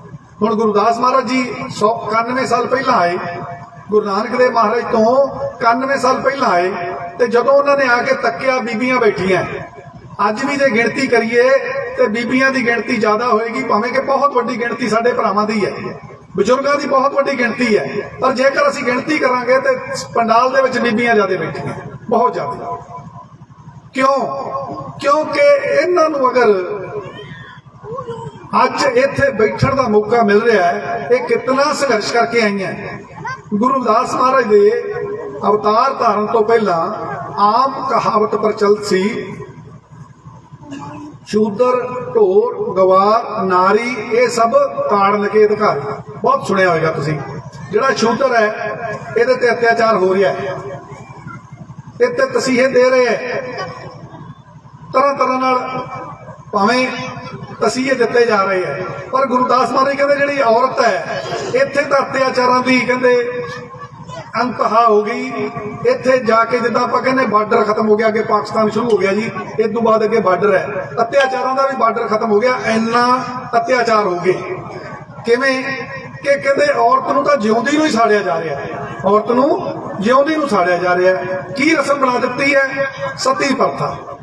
सती प्रथा बना के औरत नूं जिउंदी नूं साड़िया जा रहा है। ते गुरुदास महाराज जी ने जो तक्या है, तुहाडे कोल सारियां कोल गूगल है, मोबाइल है, अजकल तुसीं नैट ते पा के देखियो, गूगल ते देखियो कि गुरुदास महाराज दे अवतार धारण तो पहला ये औरत पूरी दुनिया दे विच गुलाम सी। कित्थे? पूरी दुनिया विच गुलाम सी। कदों? गुरुदास महाराज दे अवतार धारण तो पहला। अज भी कई देश है जिथे औरत नूं बुरके विच रहना पैंदा, भाव के वो गुलाम है। ते गुरुदास महाराज जी ने जो तक्या तो फिर की होया? उन्होंने एक क्रांतिकारी बाणी, एक सोच, एक अंदोलन, एक जिसनों आपां कहने आ कि बगावत समाज दे विच उन्हां पखंडियां दे, उन्हां जिहड़े लोक औरत दे नाल जिहड़े समाज दे नाल वितकरा करदे सी, उन्हां दे खिलाफ एक बगावत आरंभ कर दित्ती। किहड़ी बाणी उचारण कीती गुरु ग्रंथ साहिब विच? सहकी सार सुहागण जाणै ताजब मान सुख रलियां माणे। एक पासे दुनिया कह रही है ये औरत पैर की जुत्ती है, ये अत्याचार करने लई बनी है, इसनूं सती कर दिओ, इसका पहला बच्चा लैके लड़का जो है गंगा नूं भेंट कर दिओ। ये 18वीं सदी तक बच्चा भेंट हुंदा रहा। हुण इन्ना वड्डा तसीहा औरत ते अज तुसीं वेखो, लड़की असीं विआह दिंदे आ, जे घर वाले किते माड़ी जी गाल भी कढदे आ, थप्पड़ भी मारदे, असीं मगर पहुंच जांदे भी साडी लड़की नूं। हालांकि लड़की उस करदी है जिथे विआही गई, घर ते वो है उसका, लेकिन असीं फिर भी हक जताउंदे होए मगर चले जांदे। क्यों? लेकिन उदों की हो रहा सी? साडा ही बच्चा जो है उसनूं गंगा दे विच रोड़ दिता जा रहा है। वो औरत जो है ਮਾਨਸਿਕ ਤੌਰ ਤੇ ਤੰਦਰੁਸਤ ਰਹਿ ਸਕਦੀ ਹੈ, ਅੱਗੇ ਬੱਚਾ ਤੰਦਰੁਸਤ ਪੈਦਾ ਕਰ ਸਕਦੀ ਹੈ, ਨਹੀਂ ਕਰ ਸਕਦੀ। ਉਦੋਂ ਦੇ ਸ਼ੈਤਾਨ ਲੋਕਾਂ ਨੇ ਸਾਡੀ ਅਗਲੀ ਪੀੜ੍ਹੀ ਨੂੰ ਖਤਮ ਕਰਨ ਵਾਸਤੇ ਰਿਸ਼ਟ-ਪੁਸ਼ਟ ਬੱਚੇ ਨੂੰ ਗੰਗਾ ਦੇ ਵਿੱਚ ਰੋੜ ਦਿੱਤਾ। ਅੰਗਰੇਜ਼ਾਂ ਨੇ ਆ ਕੇ 18ਵੀਂ ਸਦੀ ਵਿੱਚ ਇਹ ਵਿਵਸਥਾ ਬੰਦ ਕੀਤੀ, ਸਤੀ ਪ੍ਰਥਾ ਬੰਦ ਕੀਤੀ, ਗੁਰੂ ਦਾਸ ਮਹਾਰਾਜ ਨੇ ਬਗਾਵਤ ਕੀਤੀ। ਹੁਣ ਗੁਰੂ ਦਾਸ ਮਹਾਰਾਜ ਜੀ ਉਚਾਰਨ ਕਰ ਰਹੇ, ਜੇਕਰ ਕਿਸੇ ਨੇ ਪਰਮਾਤਮਾ ਨੂੰ ਪਾਉਣਾ ਹੈ ਤੇ ਕਿਸੇ ਸੁਹਾਗਣ ਇਸਤਰੀ ਨੂੰ ਪੁੱਛੋ। ਸੁਹਾਗਣ ਇਸਤਰੀ ਕੰਧ ਦੇ ਕਹਿੰਦੇ ਦੂਜੇ ਪਾਸੇ ਹੈ, ਉਸਦੇ ਘਰ ਵਾਲਾ ਬੋਲ ਰਿਹਾ ਹੈ, ਉਹ ਪਛਾਣ ਲੈਂਦੀ ਹੈ ਕਿ ਮੇਰੇ ਇਹ ਪਤੀ ਦੀ ਆਵਾਜ਼ ਹੈ। ਹੋਰ ਕਈ ਤਰੀਕਿਆਂ ਨਾਲ ਗੁਰੂ ਜੀ ਨੇ ਸਾਨੂੰ ਇਸ ਦੇ ਬਾਰੇ ਦੱਸਿਆ। ਹੁਣ ਗੁਰੂ ਦਾਸ ਮਹਾਰਾਜ ਜੀ ਨੇ ਇਹ ਅੰਦੋਲਨ ਸ਼ੁਰੂ ਕਰ ਦਿੱਤਾ ਹੈ। 91 ਸਾਲ ਬਾਅਦ ਗੁਰੂ ਦਾਸ ਮਹਾਰਾਜ ਤੋਂ ਲਗਭਗ 91 ਸਾਲ 2 ਮਹੀਨੇ ਬਾਅਦ ਮਿੱਟੀ ਧੁੰਦ ਜਗ ਚਾਨਣ ਹੋਆ। ਧੰਨ ਧੰਨ ਸ੍ਰੀ ਗੁਰੂ ਨਾਨਕ ਦੇਵ ਮਹਾਰਾਜ ਦਾ ਅਵਤਾਰ ਹੋਇਆ। ਗੁਰੂ ਨਾਨਕ ਦੇਵ ਮਹਾਰਾਜ ਜੀ ਆਏ। ਗੁਰੂ ਨਾਨਕ ਦੇਵ ਮਹਾਰਾਜ ਜੀ ਚੂੜਕਾਣੇ ਦੀ ਧਰਤੀ ਤੇ ਸਤਿਗੁਰੂ ਰਵਿਦਾਸ ਮਹਾਰਾਜ ਦਾ ਜੋ ਸਤਸੰਗ ਹੋ ਰਿਹਾ ਹੈ, ਜੋ ਉਹ ਪ੍ਰਚਾਰ ਫੇਰੀ ਹੈ, ਜਿਸ ਤਰ੍ਹਾਂ ਆਪਾਂ ਅੱਜ ਇਕੱਠੇ ਹੋਏ ਆ, ਸੰਗਤ ਇਕੱਠੀ ਹੋਈ ਹੈ, ਉਧਰ ਗੁਰੂ ਨਾਨਕ ਦੇਵ ਜੀ ਵੀ ਉਸ ਸਮੇਂ ਬਾਲ ਅਵਸਥਾ ਵਿੱਚ ਹਨ। ਉਹ ਵੀ ਉਸ ਭਜਨ ਮੰਡਲੀ ਨੂੰ ਸੁਣਨ ਵਾਸਤੇ ਆ ਗਏ ਤੇ ਉਹਨਾਂ ਨੇ ਆ ਕੇ ਜੋ ਉਹਨਾਂ ਦੇ ਕੋਲ ਰਸਤਾ ਵਸਤਾ ਕਹਿ ਲੋ ਪੈਸੇ ਸਾਨੂੰ ਉਹਨਾਂ ਨੇ ਭੇਟ ਕਰ ਦਿੱਤੀ ਤੇ ਵਿਚਾਰਧਾਰਾ, ਕਿਉਂਕਿ ਉਹ ਵੀ ਅਵਤਾਰ। ਇੱਧਰ ਗੁਰੂ ਜੀ ਦਾ ਸਤਸੰਗ ਤੇ ਜਦੋਂ ਉਹਨਾਂ ਨੂੰ ਪਤਾ ਲੱਗਿਆ ਕਿ ਇਹ ਔਰਤ ਦੇ ਸੰਬੰਧ ਦੇ ਵਿੱਚ, ਜਦੋਂ ਉਹਨਾਂ ਨੇ ਵੱਡੇ ਹੋ ਕੇ ਗੁਰਬਾਣੀ ਉਚਾਰਨ ਸ਼ੁਰੂ ਕੀਤੀ, ਜਦੋਂ ਉਹਨਾਂ ਨੇ ਪਤਾ ਕੀਤੀ ਤੇ ਗੁਰੂ ਨਾਨਕ ਦੇਵ ਮਹਾਰਾਜ ਜੀ ਨੇ ਦੇਖਿਆ ਕਿ ਇਹ ਜੋ ਔਰਤ ਦੇ ਹੱਕ ਵਿੱਚ ਗੁਰੂ ਰਵਿਦਾਸ ਮਹਾਰਾਜ ਨੇ ਅੰਦੋਲਨ ਕ੍ਰਾਂਤੀਕਾਰੀ ਬਾਣੀ ਉਚਾਰਨ ਕੀਤੀ ਹੈ, ਜਿਹੜੀ ਗੁਰੂ ਗ੍ਰੰਥ ਸਾਹਿਬ ਵਿੱਚ ਹੈ, ਤੇ ਉਹਨਾਂ ਨੇ ਵੀ ਬਾਣੀ ਉਚਾਰਨ ਕਰਤੀ ਇਸਤਰੀ ਦੇ ਹੱਕ ਵਿੱਚ। ਤੇ ਅਸੀਂ ਜਾਣਨਾ ਚਾਹਾਂਗੇ ਕਿ ਕੋਈ ਬੀਬੀ ਦੱਸ ਸਕਦੀ ਹੈ ਕਿ ਗੁਰੂ ਨਾਨਕ ਦੇਵ ਮਹਾਰਾਜ ਜੀ ਨੇ ਕਿਹੜੀ ਬਾਣੀ ਔਰਤ ਦੇ ਹੱਕ ਵਿੱਚ ਉਚਾਰਨ ਕੀਤੀ? ਕੋਈ ਇੱਕ ਬੱਚਾ, ਕੋਈ ਇੱਕ ਬੀਬੀ ਦੱਸ ਸਕਦੀ ਹੈ? ਨਹੀਂ। ਗੁਰੂ ਨਾਨਕ ਦੇਵ ਮਹਾਰਾਜ ਜੀ ਨੇ ਬਾਣੀ ਉਚਾਰਨ ਕੀਤੀ, ਸੋ ਕਿਉ ਮੰਦਾ ਆਖੀਐ ਜਿਤ ਜੰਮੇ ਰਾਜਾ। ਹੁਣ ਗੁਰੂ ਨਾਨਕ ਦੇਵ ਮਹਾਰਾਜ ਜੀ ਨੇ ਫੈਸਲਾ ਦਿੱਤਾ ਹੈ ਗੁਰੂ ਗ੍ਰੰਥ ਸਾਹਿਬ ਵਿੱਚ, ਜੋ ਅੰਦੋਲਨ ਚੱਲ ਰਿਹਾ ਹੈ, ਜੋ ਗੁਰਬਾਣੀ ਚੱਲ ਰਹੀ ਹੈ, ਬਰਾਬਰਤਾ ਦੀ ਗੱਲ ਹੋ ਰਹੀ ਹੈ, ਹੱਕ ਹਕੂਕ ਦੀ ਹੋ ਰਹੀ ਹੈ, ਬੇਗਮਪੁਰਾ ਦੀ ਗੱਲ ਹੋ ਰਹੀ ਹੈ, ਤੇ ਉਹਨਾਂ ਨੇ ਵੀ ਉਚਾਰਨ ਕੀਤਾ ਕਿ ਜੋ ਇਸਤਰੀ ਰਾਜੇ ਮਹਾਰਾਜਿਆਂ ਨੂੰ, ਰਿਸ਼ੀਆਂ ਮੁਨੀਆਂ ਪੈਗੰਬਰਾਂ ਨੂੰ, ਗੁਰੂ ਰਵਿਦਾਸ ਮਹਾਰਾਜ ਜੀ ਵਰਗੇ, ਗੁਰੂ ਅਰਜਨ ਦੇਵ ਮਹਾਰਾਜ ਜੀ ਵਰਗੇ, ਜਾਂ ਕਹਿ ਲਓ ਉਸ ਤੋਂ ਪਹਿਲਾਂ ਦੇ ਰਹਿਬਰਾਂ ਵਰਗੇ, ਜਿਨ੍ਹਾਂ ਨੂੰ ਇੱਕ ਇਸਤਰੀ ਨੇ ਜਨਮ ਦਿੱਤਾ, ਉਸ ਦੇ ਨਾਲ ਇਹ ਸਲੂਕ ਗੁਰੂ ਗ੍ਰੰਥ ਸਾਹਿਬ ਦੇ ਵਿੱਚ ਗੁਰੂ ਅਰਜਨ ਦੇਵ ਮਹਾਰਾਜ ਜੀ ਨੇ ਦਰਜ ਕੀਤੀ ਬਾਣੀ ਹੈ। ਹੁਣ ਦੇਸ਼ ਆਜ਼ਾਦ ਹੋਇਆ। ਦੇਸ਼ ਆਜ਼ਾਦ ਹੋਣ ਤੋਂ ਬਾਅਦ ਦੇਸ਼ ਨੂੰ ਸੰਵਿਧਾਨ ਦੀ ਲੋੜ ਪਈ, ਦੇਸ਼ ਨੂੰ ਸੰਵਿਧਾਨ ਦੀ ਲੋੜ ਪਈ, ਤੇ ਜਿਹੜੇ ਉਸ ਸਮੇਂ ਦੇ ਆਗੂ ਸਨ ਦੇਸ਼ ਦੇ, ਉਹ ਵਿਦੇਸ਼ਾਂ ਵਿੱਚ ਗਏ, ਉਹਨਾਂ ਵਿਦਵਾਨਾਂ ਕੋਲ ਗਏ ਜਿਹੜੇ ਸੰਵਿਧਾਨ ਲਿਖ ਸਕਦੇ ਸਨ। ਤੇ ਗੁਰੂ ਤੇਗ ਸਾਧ ਸੰਗਤ ਜੀ ਇੱਕ ਇੱਕ ਨੇ ਹੱਥ ਖੜੇ ਕਰ ਦਿੱਤੇ ਵਿਦਵਾਨਾਂ ਨੇ ਕਿ ਅਸੀਂ ਭਾਰਤ ਦਾ ਸੰਵਿਧਾਨ ਨਹੀਂ ਲਿਖ ਸਕਦੇ। ਕਿਉਂ? ਕਿਉਂਕਿ ਇਹ ਕਰੰਸੀ ਹੈ, ਇਹ ਕਰੰਸੀ ਹੈ, ਇਸ ਦੇ ਉੱਤੇ 20 ਰੁਪਏ ਲਿਖੇ ਹੈ। ਇਹ ਕਿੰਨੀਆਂ ਭਾਸ਼ਾ ਵਿੱਚ ਲਿਖੇ ਹੋਏ ਹੈ, ਤੁਹਾਡੇ ਵਿੱਚੋਂ ਕੋਈ ਨਹੀਂ ਪੜ੍ਹ ਸਕਦਾ, ਅਸੀਂ ਵੀ ਨਹੀਂ ਪੜ੍ਹ ਸਕਦੇ। ਇਹ 20 ਰੁਪਏ ਜਿਹੜੇ ਲਿਖੇ ਗਏ ਹੈ, ਇਹ ਸਾਨੂੰ ਭਾਸ਼ਾ ਨਹੀਂ ਆਉਂਦੀ ਸਾਰਿਆਂ ਨੂੰ, ਸਾਨੂੰ ਇਹ ਗਿਆਨ ਨਹੀਂ ਹੈ। ਉਹ ਕਹਿਣ ਲੱਗੇ ਸਾਨੂੰ ਤਾਂ ਭਾਰਤ ਦੀਆਂ ਇਹ ਭਾਸ਼ਾ ਹੀ ਨਹੀਂ ਆਉਂਦੀਆਂ ਤੇ ਅਸੀਂ ਸੰਵਿਧਾਨ ਕੀ ਲਿਖਾਂਗੇ। ਹਾਂ, ਸਾਡਾ ਇੱਕ ਸਲਾਹ ਹੈ, ਮਸ਼ਵਰਾ ਹੈ ਕਿ ਜੇਕਰ ਕੋਈ ਸੰਵਿਧਾਨ ਲਿਖ ਸਕਦਾ ਹੈ ਤੇ ਉਹ ਭਾਰਤ ਦੇ ਵਿੱਚ ਇੱਕ ਵਿਅਕਤੀ ਹੈ, ਵਿਦਵਾਨ ਹੈ, ਉਹ ਹੈ ਬਾਬਾ ਸਾਹਿਬ ਡਾਕਟਰ ਭੀਮ ਰਾਓ ਅੰਬੇਦਕਰ ਜੀ, ਜਿਹੜੇ ਸੰਵਿਧਾਨ ਲਿਖ ਸਕਦੇ ਹੈ। ਕਿਉਂਕਿ ਉਸ ਸਮੇਂ ਤੱਕ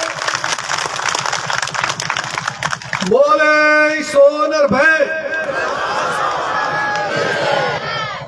ਉਹ ਇੱਕ ਵਿਦਵਾਨ ਹੈ ਜਿਹੜਾ ਸੰਵਿਧਾਨ ਲਿਖ ਸਕਦਾ ਹੈ, ਜਿਸ ਨੂੰ ਸਾਰੀਆਂ ਭਾਸ਼ਾ ਇਹ ਆਉਂਦੀਆਂ। ਉਸ ਸਮੇਂ ਤੱਕ ਭਾਰਤ ਦੀਆਂ ਸਾਰੀਆਂ ਭਾਸ਼ਾ ਕਿਸੇ ਨੂੰ ਵੀ ਨਹੀਂ ਆਉਂਦੀਆਂ ਸਨ। ਤੇ ਫਿਰ ਉਹ ਮੌਕੇ ਤੇ ਜਿਹੜੇ ਸਾਡੇ, ਚਾਹੇ ਉਹ ਪੰਡਿਤ ਜਵਾਹਰ ਲਾਲ ਨਹਿਰੂ ਸੀ, ਚਾਹੇ ਉਹਨਾਂ ਦੇ ਨਾਲ ਹੋਰ ਲੀਡਰ ਸਨ, ਉਹ ਬਾਬਾ ਸਾਹਿਬ ਕੋਲ ਆਏ ਤੇ ਉਹਨਾਂ ਨੇ ਬੇਨਤੀ ਕੀਤੀ ਤੇ ਬਾਬਾ ਸਾਹਿਬ ਡਾਕਟਰ ਭੀਮ ਰਾਓ ਅੰਬੇਦਕਰ ਜੀ ਨੇ ਸੰਵਿਧਾਨ ਲਿਖਣਾ ਮੰਨ ਲਿਆ। ਤੇ ਜਦੋਂ ਸੰਵਿਧਾਨ ਲਿਖਣ ਲੱਗੇ, ਮੇਰੀ ਉਹ ਭੈਣੋ ਬਤਾਓ ਬੀਬੀਓ, ਤੇ ਜਦੋਂ ਵਾਰੀ ਆਈ ਉਸ ਸੰਵਿਧਾਨ ਦੇ ਵਿੱਚ ਇਸਤਰੀ ਦੀ ਤੇ ਕਲਮ ਦੇ ਨਾਲ ਉਹਨਾਂ ਨੇ ਕੀ ਲਿਖ ਦਿੱਤਾ? ਔਰਤ ਮਰਦ ਦੇ ਬਰਾਬਰ ਹੈ, ਔਰਤ ਮਰਦ ਦੇ ਬਰਾਬਰ ਹੈ। ਪਰ ਕੀ ਇਹ ਲਿਖਣ ਨਾਲ ਤੁਸੀਂ ਇੱਧਰ ਬੈਠੀਆਂ ਜੇ, ਵੀਰ ਇੱਧਰ ਬੈਠੇ ਆ, ਕੀ ਬਰਾਬਰਤਾ ਆਈ? ਪਿੰਡ ਦੀ ਬੀਬੀ ਸਰਪੰਚ ਹੋਵੇ ਤੇ ਘਰ ਵਾਲਾ ਜੇਬ ਦੇ ਵਿੱਚ ਮੋਹਰ ਲਾ ਜਿੱਥੇ ਮਰਜ਼ੀ ਲਾ ਕੇ ਆ ਜਾਂਦਾ। ਕਿਉਂ? ਕਿਉਂਕਿ ਬੀਬੀਆਂ ਨੇ ਗੁਰੂ ਰਵਿਦਾਸ ਮਹਾਰਾਜ ਦੀ ਗੱਲ ਨੂੰ ਨਹੀਂ ਮੰਨਿਆ, ਵਿਚਾਰਧਾਰਾ ਨੂੰ ਨਹੀਂ ਮੰਨਿਆ। ਹੁਣ ਜੇਕਰ ਅਸੀਂ ਸੌਖੇ ਸ਼ਬਦਾਂ ਵਿੱਚ ਕਹੀਏ ਤੇ ਬਾਬਾ ਸਾਹਿਬ ਜੀ ਪੜ੍ਹੋ, ਜੁੜੋ, ਸੰਘਰਸ਼ ਕਰੋ ਦੀ ਗੱਲ ਕਰਦੇ ਆ। ਹੁਣ ਗੁਰਬਾਣੀ ਦੇ ਵਿੱਚ ਗੁਰੂ ਰਵਿਦਾਸ ਮਹਾਰਾਜ ਜੀ ਨੇ ਇਹਨਾਂ ਤਿੰਨੇ ਹੀ ਸ਼ਬਦਾਂ ਨੂੰ ਆਪਣੇ ਆਪਣੇ ਸ਼ਬਦ ਦੇ ਵਿੱਚ ਪੂਰਾ ਸ਼ਬਦ ਦਰਜ ਕੀਤਾ। ਆਪਾਂ ਸੰਖੇਪ ਦੇ ਵਿੱਚ ਗੱਲ ਕਰਾਂਗੇ, ਸੰਖੇਪ ਦੇ ਵਿੱਚ ਤਿੰਨਾਂ ਤੇ, ਕਿ ਸੰਘਰਸ਼ ਕੀ ਹੈ, ਜੁੜਨਾ ਕਿਵੇਂ ਹੈ, ਤੇ ਸਾਡਾ ਲੀਡਰ ਦਾ, ਸਾਡੇ ਆਗੂ ਦਾ, ਭਾਵੇਂ ਆਗੂ ਸਮਾਜਿਕ ਹੋਵੇ, ਭਾਵੇਂ ਧਾਰਮਿਕ ਹੋਵੇ, ਤੇ ਭਾਵੇਂ ਰਾਜਨੀਤਿਕ ਹੋਵੇ, ਉਹ ਕਿਹੋ ਜਿਹਾ ਉਹਦਾ ਕਿਰਦਾਰ ਹੋਵੇ, ਗੁਰੂ ਜੀ ਫੈਸਲਾ ਦੇ ਗਏ, ਗੁਰੂ ਰਵਿਦਾਸ ਮਹਾਰਾਜ ਜੀ। ਕਿਉਂਕਿ ਆਪਾਂ ਅੱਜ ਗੁਰੂ ਰਵਿਦਾਸ ਮਹਾਰਾਜ ਦਾ ਗੁਰਪੁਰਬ ਮਨਾ ਰਹੇ ਹਾਂ ਤੇ ਸਾਨੂੰ ਗੱਲ ਵੀ ਗੁਰੂ ਰਵਿਦਾਸ ਮਹਾਰਾਜ ਦੀ ਬਾਣੀ ਦੀ ਅੱਜ ਕਰਨੀ ਚਾਹੀਦੀ ਹੈ। ਤੇ ਗੁਰੂ ਗ੍ਰੰਥ ਸਾਹਿਬ ਦੇ ਵਿੱਚੋਂ ਕਿਹੜਾ ਸ਼ਬਦ ਹੈ ਜਿਹੜਾ ਗੁਰੂ ਮਹਾਰਾਜ ਜੀ ਸਾਨੂੰ ਆਪਣਾ ਜੀਵਨ ਢਾਲਣ ਵਾਸਤੇ ਤੇ ਸਾਨੂੰ ਆਪਣੇ ਲੀਡਰ ਦੇ ਪ੍ਰਤੀ, ਲੀਡਰ ਨੂੰ ਜਾਗਰੂਕ ਕਰਨ ਵਾਸਤੇ ਕਿਹੜੇ ਸ਼ਬਦ ਉਹਨਾਂ ਨੇ ਉਚਾਰਨ ਕੀਤੇ? ਗੁਰੂ ਰਵਿਦਾਸ ਮਹਾਰਾਜ ਦਾ ਸ਼ਬਦ ਹੈ, ਤੁਮ ਮਖਤੂਲ ਸਫੇਦ ਸਪੀਲ, ਤੁਮ ਮਖਤੂਲ ਸਫੇਦ ਸਪੀਲ। ਬੋਲਦੇ ਹੋ ਥੋੜਾ ਜਿਹਾ ਨਾਲ ਤੁਸੀਂ ਵੀ, ਜੇ ਜਾਉਂਦਾ ਤਾਂ।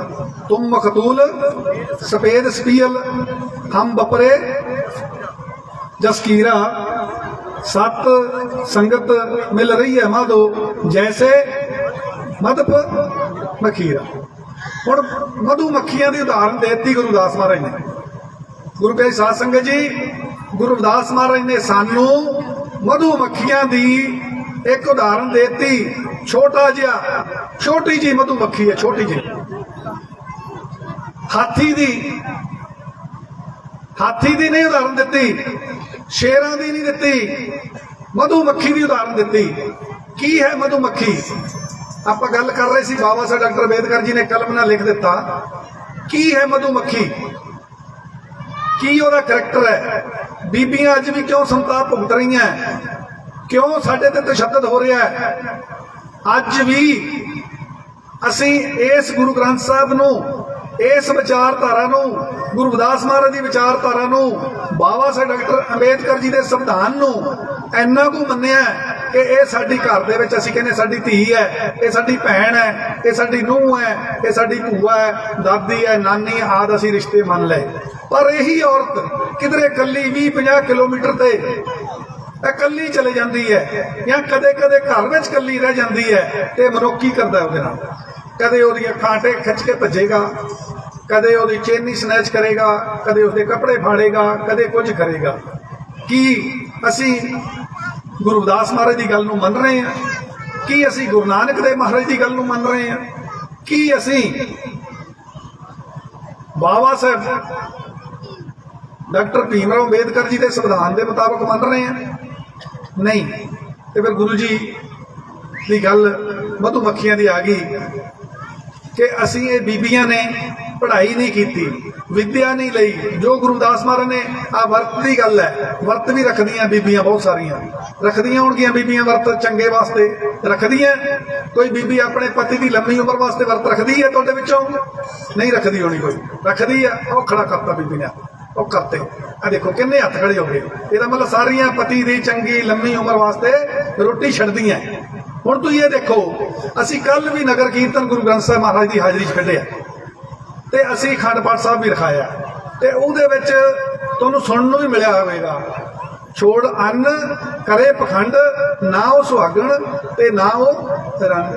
ਹੁਣ ਗੁਰੂ ਗ੍ਰੰਥ ਸਾਹਿਬ ਨੂੰ ਅਸੀਂ ਮੱਥਾ ਟੇਕੀ ਜਾਂਦੇ ਹਾਂ, ਜੋ ਉਸ ਦੇ ਵਿੱਚ ਬੋਲਿਆ ਜਾ ਰਿਹਾ ਹੈ, ਜੋ ਉਸ ਦੇ ਵਿੱਚ ਲਿਖਿਆ ਜਾ ਰਿਹਾ ਹੈ, ਉਸ ਨੂੰ ਅਸੀਂ ਮੰਨ ਨਹੀਂ ਰਹੇ, ਉਸ ਨੂੰ ਅਸੀਂ ਸਮਝ ਨਹੀਂ ਰਹੇ। ਗੁਰੂ ਗ੍ਰੰਥ ਸਾਹਿਬ ਇਸ ਦੀ ਵਿਰੋਧਤਾ ਕਰਦਾ ਹੈ। ਗੁਰਬਾਣੀ ਇਸ ਦੀ ਵਿਰੋਧਤਾ ਕਰਦੀ ਹੈ। ਗੁਰੂ ਕਬੀਰ ਮਹਾਰਾਜ ਜੀ ਫਰਮਾਨ ਕਰਦੇ ਹੈ, ਜਿਹੜੀ ਔਰਤ ਪਖੰਡ ਕਰਦੀ ਹੈ, ਰੋਟੀ ਛੱਡ ਕੇ ਪਖੰਡ ਕਰਦੀ ਹੈ, ਵਰਤ ਰੱਖਦੀ ਹੈ, ਉਹ ਨਾ ਸੁਹਾਗਣਾ ਚ ਗਿਣੀ ਜਾਏਗੀ ਨਾ ਵਿਧਵਾ ਚ ਗਿਣੀ ਜਾਏਗੀ। ਕਦੇ ਤੁਹਾਨੂੰ ਕਿਸੇ ਇਸ ਜਦੋਂ ਤੁਸੀਂ ਗੁਰੂ ਗ੍ਰੰਥ ਸਾਹਿਬ ਦਾ ਸੁਖਮਨੀ ਸਾਹਿਬ ਜਾਂ ਸਹਿਜ ਪਾਠ ਜਾਂ ਅਖੰਡ ਪਾਠ ਸਾਹਿਬ ਕਰਾਉਂਦੇ ਜੇ ਤੁਸੀਂ ਸੁਣਿਆ, ਬੈਠ ਕੇ ਸੁਣਿਆ? ਕਿਉਂ? ਕਿਉਂਕਿ ਤੁਸੀਂ ਕਿਸ ਤਰ੍ਹਾਂ ਕਰਦੇ ਜੇ, ਅਸੀਂ ਕਿਸ ਤਰ੍ਹਾਂ ਕਰਦੇ ਹਾਂ, ਆਪਾਂ ਕਿਸ ਤਰ੍ਹਾਂ ਕਰਦੇ ਸਾਰੇ। ਅਸੀਂ ਅਖੰਡ ਪਾਠ ਸਾਹਿਬ ਵਿਖਾਉਣਾ ਹੈ, ਅਸੀਂ ਜਿੰਦਾ ਜਾਗਦਾ ਰੱਬ ਘਰੇ ਲੈ ਆਉਨੇ ਆ। ਠੀਕ ਹੈ, ਸਾਡੇ ਘਰੇ ਇੱਕ ਨੋਰਮਲ ਪ੍ਰਾਹੁਣਾ ਆ ਜਾਵੇ, ਨੋਰਮਲ ਪ੍ਰਾਹੁਣਾ, ਸਾਦਾ ਪ੍ਰਾਹੁਣਾ, ਰਿਸ਼ਤੇਦਾਰ, ਉਹ ਘਰੇ ਆ ਜਾਵੇ ਤੇ ਅਸੀਂ ਮੰਜਾ ਢਾ ਕੇ ਉਹਦੇ ਤੇ ਚਾਦਰ ਵਗੈਰਾ ਵਿਛਾ ਕੇ ਉਹਦੇ ਕੋਲ ਬਹਿ ਜਾਂਦੇ ਆ। ਕਦੀ ਉਹਨੂੰ ਕਹੀਏ ਬੈਠ ਇੱਥੇ, ਅਸੀਂ ਚੱਲੇ ਆ 2 ਦਿਨਾਂ ਲਈ ਘਰੇ, ਜਾਂ ਪੱਠੇ ਵੱਢਣ ਚੱਲੇ ਆ, ਪ੍ਰਾਹੁਣਾ ਆਇਆ ਹੋਵੇ ਘਰੇ, ਦੁਬਾਰਾ ਆ ਜਾਏਗਾ ਘਰੇ? ਆਏਗਾ ਉਹ ਪ੍ਰਾਹੁਣਾ?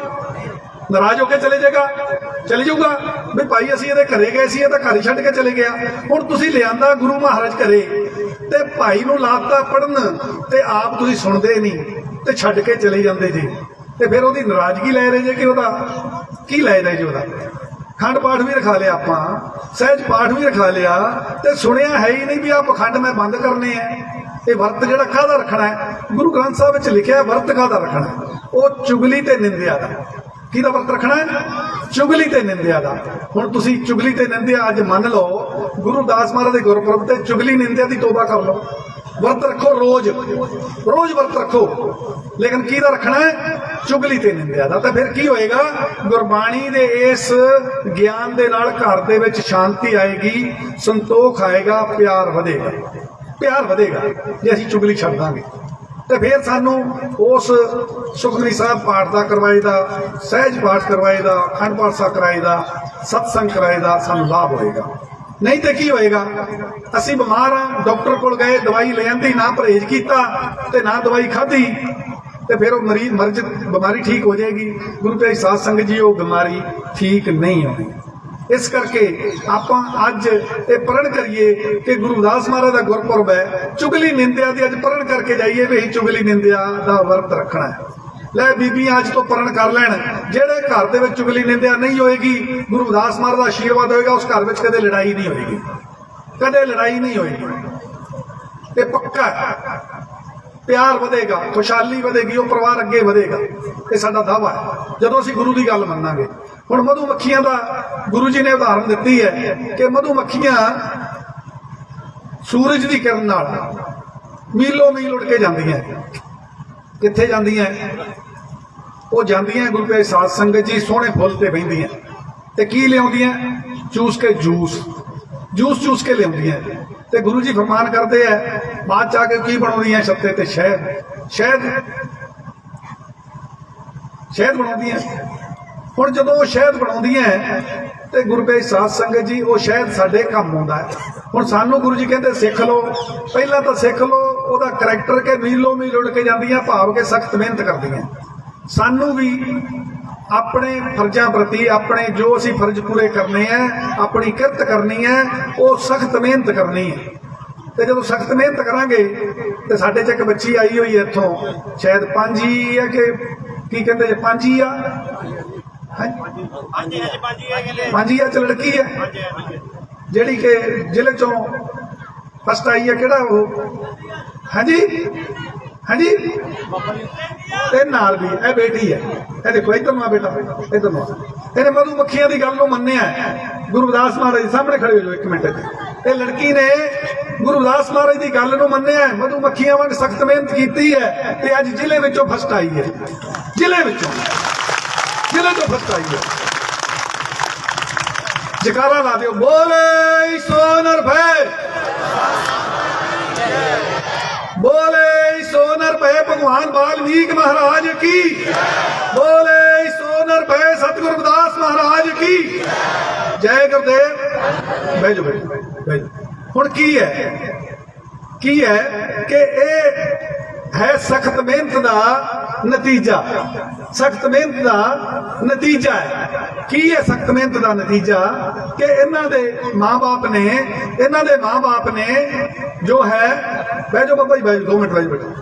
ਇਹਨਾਂ ਦੇ ਮਾਂ-ਬਾਪ ਨੇ ਕੀ ਕੀਤਾ ਕਿ ਬੱਚੀ ਨੂੰ ਗੁਰਬਾਣੀ ਦੇ ਨਾਲ, ਬਾਬਾ ਸਾਹਿਬ ਦੀ ਵਿਚਾਰਧਾਰਾ ਦੇ ਨਾਲ, ਗੁਰੂ ਨਾਨਕ ਦੇਵ ਮਹਾਰਾਜ ਦੀ ਵਿਚਾਰਧਾਰਾ ਦੇ ਨਾਲ ਜੋੜਿਆ ਤੇ ਸਾਰੇ ਹੀ ਬੱਚੇ 70-75% ਤੱਕ ਤਾਂ ਆਉਂਦੇ ਹੀ ਆਉਂਦੇ ਆ, 90% ਤੱਕ ਵੀ ਆ ਜਾਂਦੇ ਆ। ਲੇਕਿਨ ਅਗਲੀ ਜੋ 10% ਮਿਹਨਤ ਹੈ ਮਧੂਮੱਖੀਆਂ ਵਾਲੀ, ਜਦੋਂ ਅਸੀਂ ਉਹ ਕੀਤੀ ਤੇ ਅਸੀਂ ਜ਼ਿਲ੍ਹੇ 'ਚੋਂ ਫਸਟ ਆ ਗਏ।